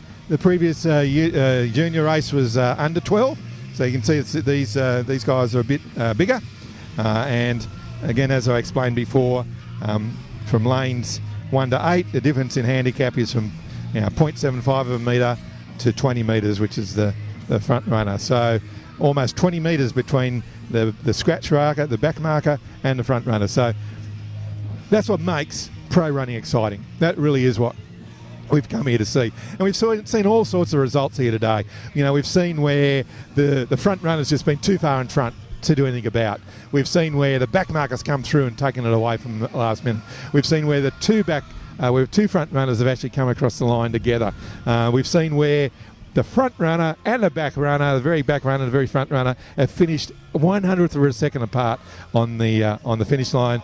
Handicappers are going to have to be pretty happy with that one, where they finish 100th of a second and apart. what a great advertisement it's been for pro running today. I mean, well, it has been a good advertisement. It's the conditions have helped us. It's a fantastic location, and the ground itself is in superb condition. You can't just looks see an the ground absolute properly treat, on the shot that we've been showing. You could mistake it for the SCG. It's just come up a treat on Australia Day, and the thankfully the weather's held off. The great Tony Gregg would get down on his knees with his key and show you how good the pitch was. And I dare say it was a marvellous batting strip here today. Just simply marvellous. But here we go. We're getting ready for the under 20, the 12 to 18 youth final here for the 120 metres. Second last race of the day. Second last race. And we're about to get a green flag from the photo finish boys to get us underway in the final.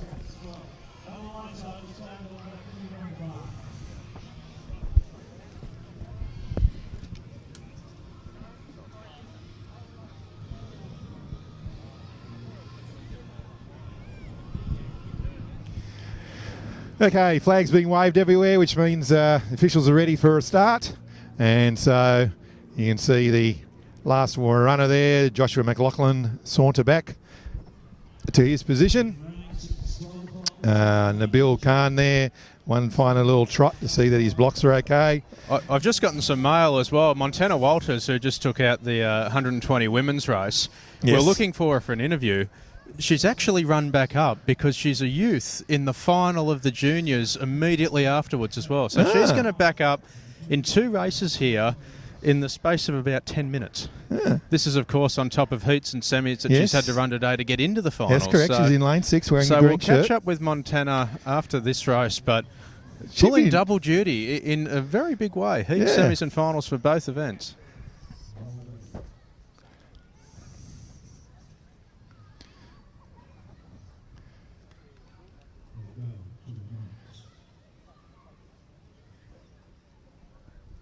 In the hands of the starter now.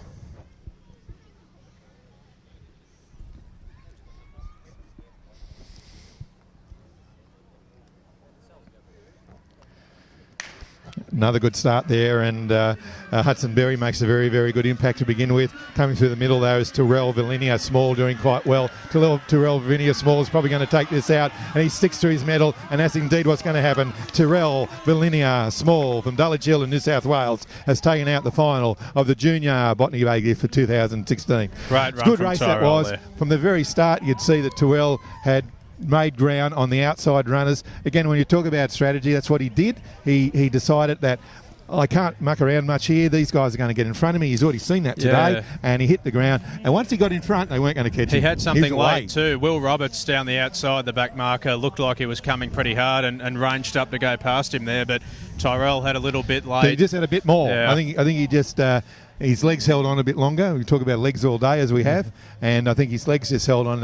They got him across the line. But as soon as he hit the front, he wasn't going to be streeted. You could just see that was the end of the race. Clearly had something in there. Montana Walters showing the effects of running only 6 or 7 minutes ago, but still was up there amongst it. It's but we'll get ready now. We'll see if we can get Tyrell over for a chat and Montana as well. Montana as well. Montana might be a bit out of breath after running 2 finals. Yeah. But of course we're getting ready now. We're almost ready for the big one. The Botany Bay Gift. The Botany Bay Gift. We might get Richard Batley over for a second. Oh no, he's waving me off. He's waving me off. But Richard doing a great job here doing the live call. needs to save his voice for the call of the Botany Bay Gift. You wouldn't want to lose it halfway through a gift final, No, would that's you? right. No. It's any announcer, any commentator, the thing you fear the most is actually losing your voice. And I used to do the commentary for the Royal Easter Show. Did that for 20 years, and that commentary box upstairs was just chock-a-block full of cough lollies. We had cough lollies for the entire 14 days of the Easter Show, and we used to spread them around the thing. And they used to be Anticol and butter menthol and all those, and that was the secret. I'm still disappointed you'd never got tossed overboard doing a Sydney to Hobart. That would have given you more than a cold. I did the Sydney to Hobart once. I commentated that once. Yeah, that was a bit of fun. So we'll see Tyrell just getting his winner's sash over there. Of course, they have the sashes here in the Pro League. Yes, they get sashes, as well they as a get nice medals. check. They get the check with the envelope. They get everything really at pro running. It's pretty good stuff. And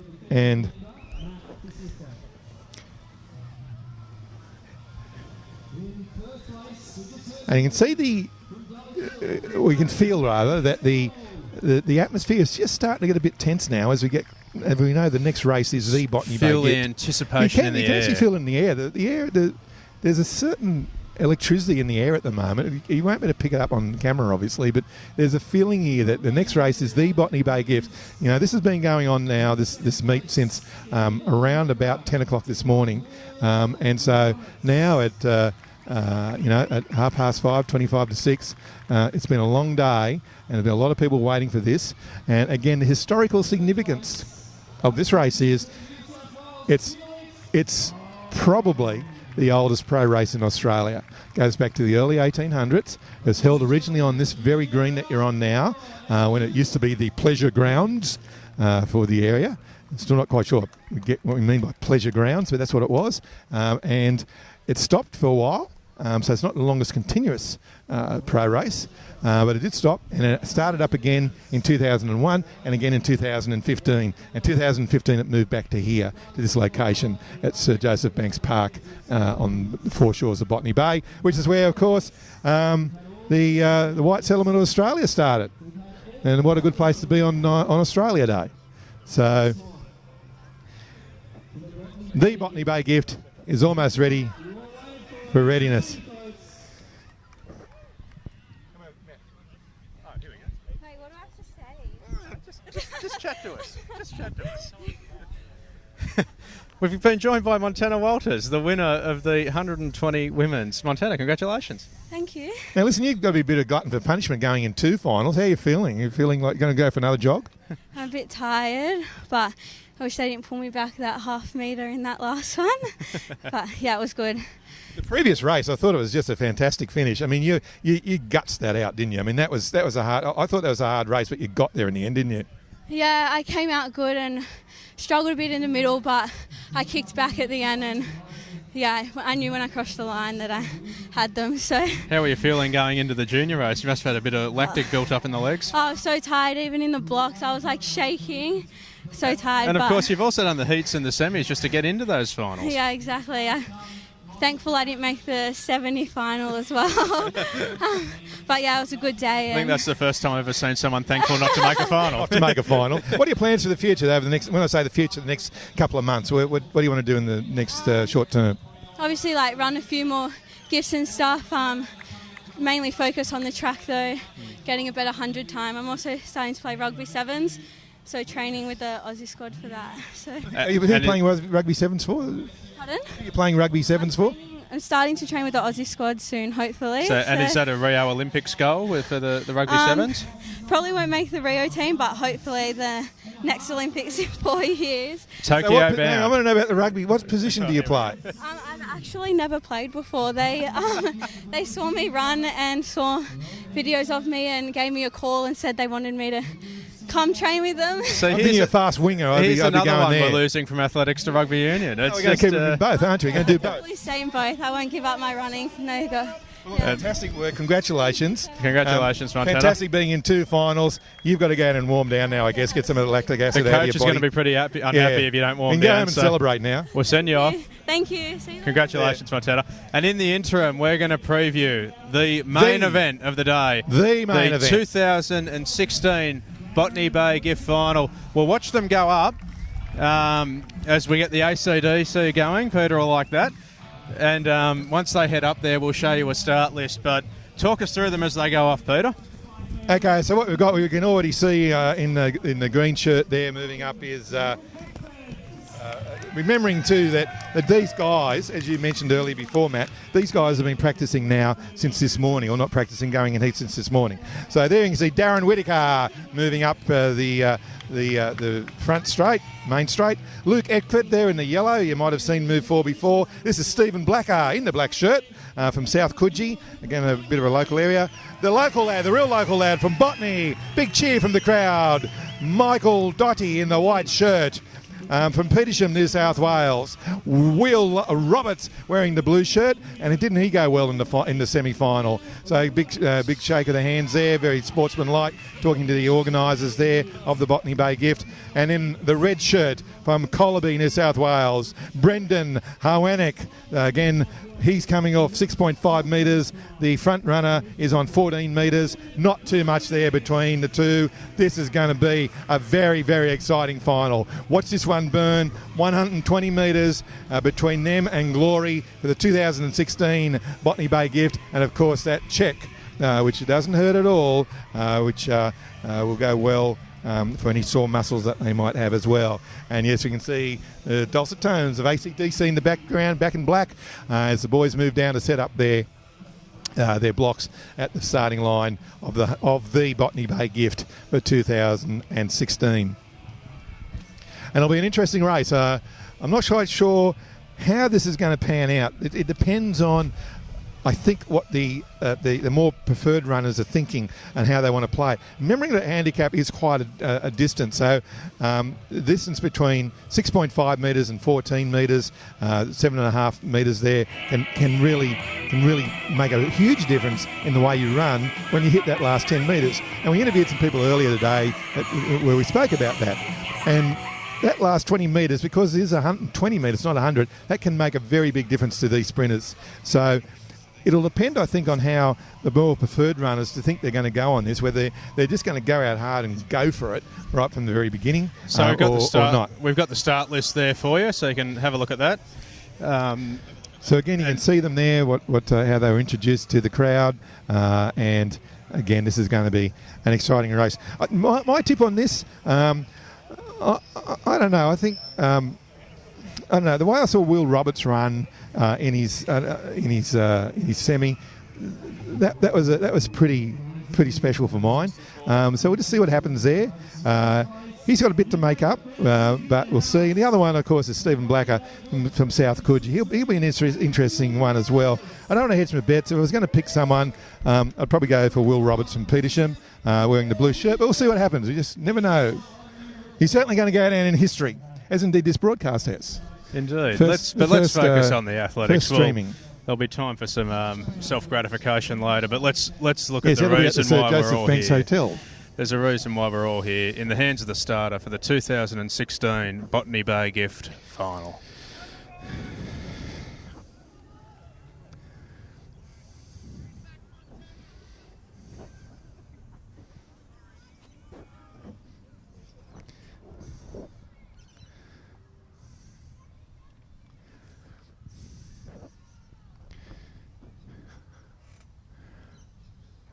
Oh, good start. Whittaker gets a blinder on the outside. Luke Hetford knows what he made up some ground. Whittaker's doing well. Coming through the middle, though, is Stephen Blacker. Stephen Blacker's really going hard. Oh, Will Roberts, my favourite. He's gone through and he's got it. Yeah, Will Roberts has taken it out. The young man from Petersham, New South Wales. I just thought he was too good in the semi. I just thought he was a bit special, and there he was. He waited until that last 20 metres, as we've been talking about all day. He waited until that last 20 metres, kicked in the afterburners, and there he was. Will Roberts took it out, but a great start from Darren Whittaker, and a fantastic race. It's pity it's over.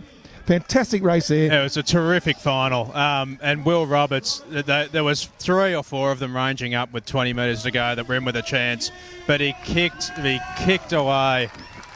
The crowd's gone up, and he's won it, albeit pretty convincingly in the end. He had a good metre on them, but a tremendous final. There was not very much in that. But he did think it through, though. He did think through the final, and he did what I suggested that I thought he was going to do, and that is he said, right, I'm going to watch these front runners, see what they do. I saw him in that semi-final. I thought he was something special there. And then just as he got past the front runners, he really put the afterburners on. A little bit of tension there as he went through. I could see his legs starting to just waver a little bit, and then after that, he eventually won by about a metre. So a great It was a big finish, though. Big finish. You saw from about 20 metres to go, he was certainly the best one in the run. Yeah. And he just had it's very valuable, that last 20 metres to get there, isn't it? It's what I've been saying the whole day. It makes the big difference, and that's where you're really going to find the winners in these close races, how they handle that last 20 metres. And that was a great race. So he's gone down in history. He's a 2016 winner of the Botany Bay Gift on Australia Day. Indeed.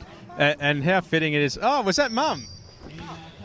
Yeah, Mum's going past. We've just had Mum's Mrs. Roberts going past, but she's... This is the fan club walking past you in front of you, just going over to see him. And what a contingent of support he's got over there. It looks like the little sprinting group over there in the fluoro yellow. They've had a couple of winners today. The Fabry squad do indeed appear to have taken out the final as predicted.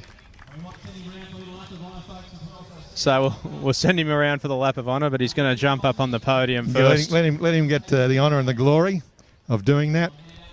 And it's been a great day of running, hasn't it? We've seen some really good results with that race in particular. I thought that was just a great way to finish the day, and it really did deserve to be the final of the 2016 tremendous race, wasn't it? Gift, and can't you just tell the difference in the pace against the Masters and the juniors? Yeah, the speed they came through. The speed they move.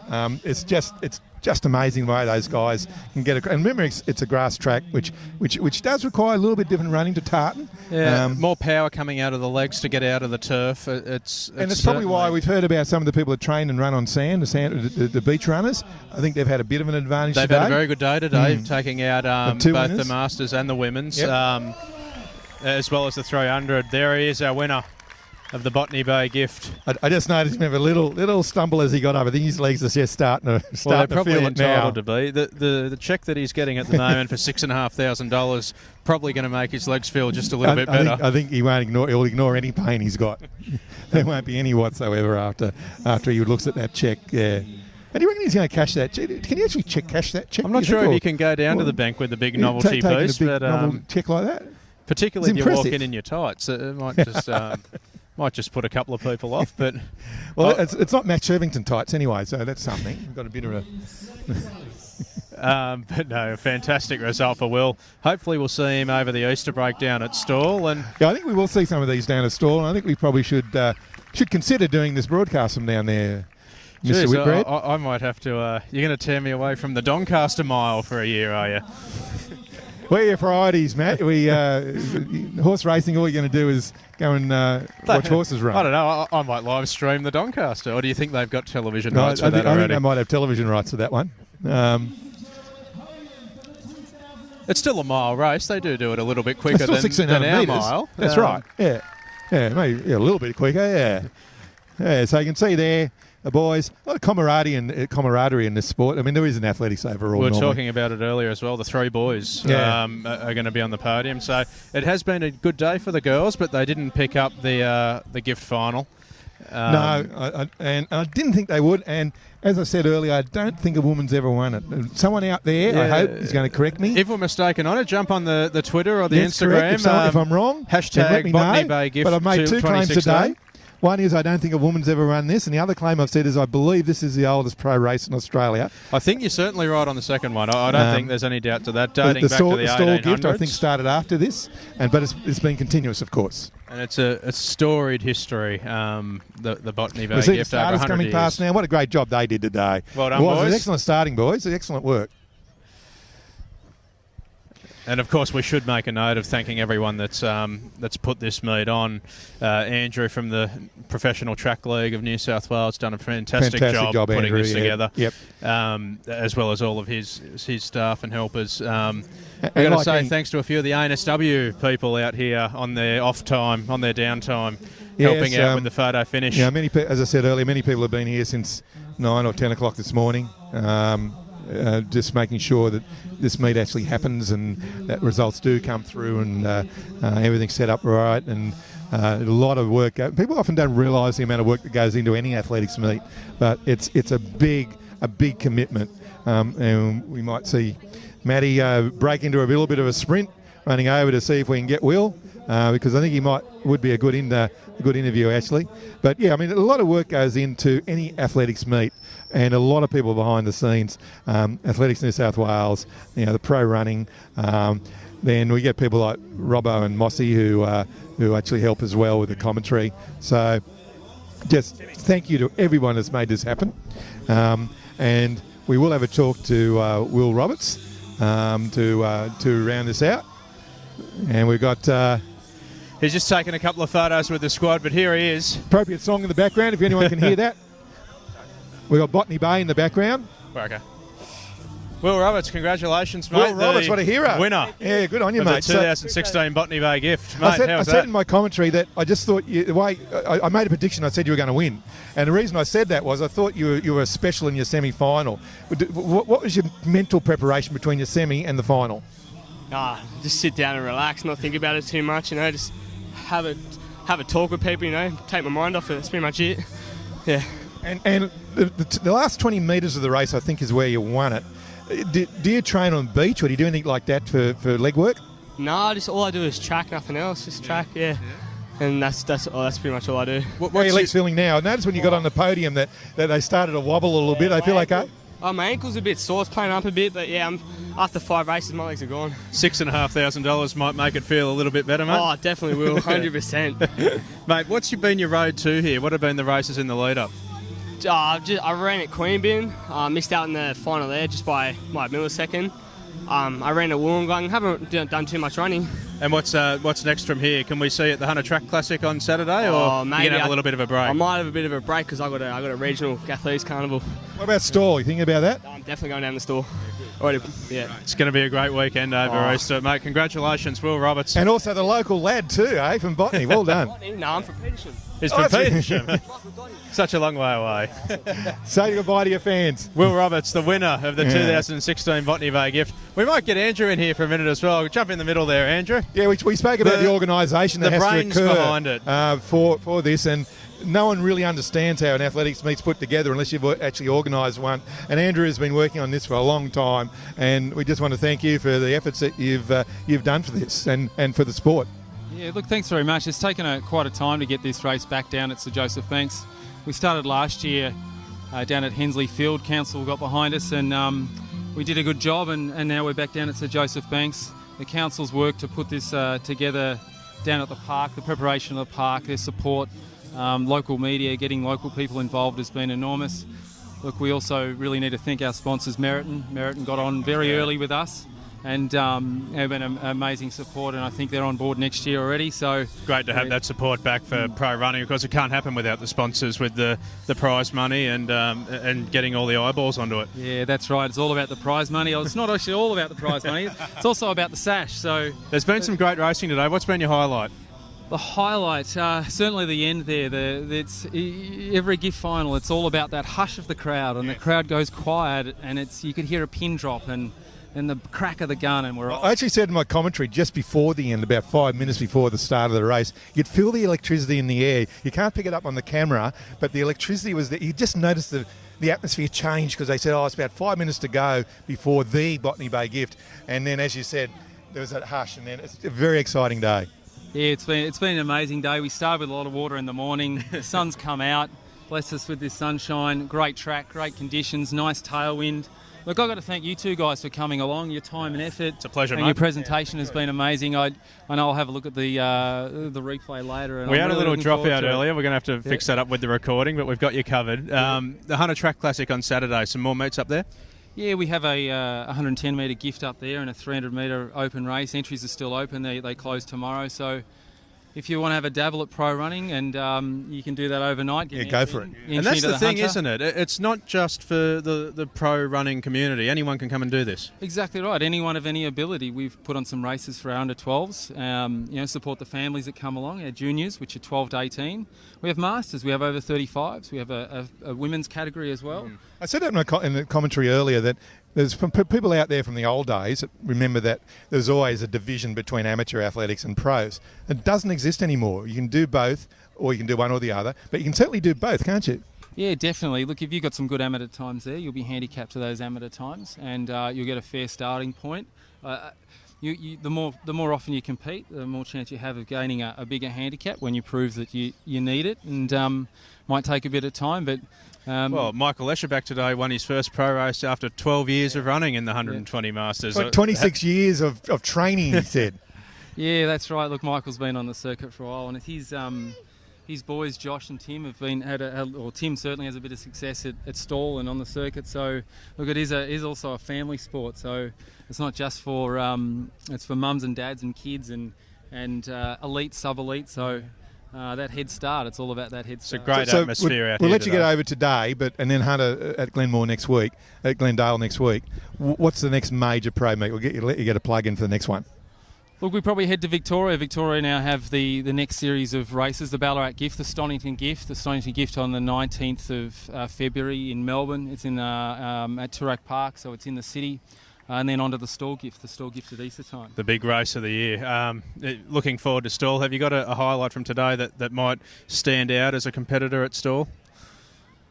Wow, look! I would have liked to see Will Roberts go to Stawell. I think he wants to go. He said he was going to go. That's what he said to us. I think the handicap has got hold of him now. He's had a really good run today. He might have spent his skittles a little early. Yeah, he's an exciting young man in pro running and athletics, and he's sports touch rugby. So he's from rugby and he's over to pro running. He does that in the summer, gets fit, gets fast, and that's the other point about athletics, isn't it? It doesn't have to be just athletics. You can use this as training for your other sports. Training for another sport like rugby or league or whatever. We're talking to some of the juniors earlier who are Monica Walters being picked up for rugby sevens. Yeah, she's going for the Olympics. Montana Walters. Looking for an Olympic selection on the back of being picked out of a sprint race. Yeah, James Kerman raced today. He wasn't far from making that final of the sprint, and Jared Geddes, from 1.75 metres, look... But Jared's on the comeback, don't forget. I mean, Geddes has had some injuries and some issues, and I think he's just on the comeback. There's a lot of running left for Jared. Yeah, I think this is the start of his campaign. I think he might go to Hunter next week. He's certainly got some amateur races coming up. And, he was using this as his first little hit out. Well, we'll let you go because you've still got to wrap all this up. I mean, there's still a lot of work to be done, even though the racing's finished. Terrific event. Thanks very much. Fantastic effort. Thank you for organising on behalf of the athletics community. Of course, we'll see Andrew next week at the Hunter Track Classic, where both Peter and myself will be. Peter probably have a different shirt on Saturday, I suspect, looking after some of the officiating. Yes, I'm one of the organisers of that event, so yes. So it's been a great day out here at the Botany Bay Gift. Thank you for sticking with us on the live stream. We're going to wrap up here, but we're going to be back on Saturday. Before we go, we'll get Robbo in for a quick chat. Come over here, mate. Come on, you've got to give us a plug for next Saturday. The Hunter Track Classic, mate. We're only 3 or 4 days away now. But remember, this was the first live stream of an athletics meet in Australia. Of a pro athletics meet? No, any athletics meet. Absolutely. At Botany. We're claiming that. At Botany.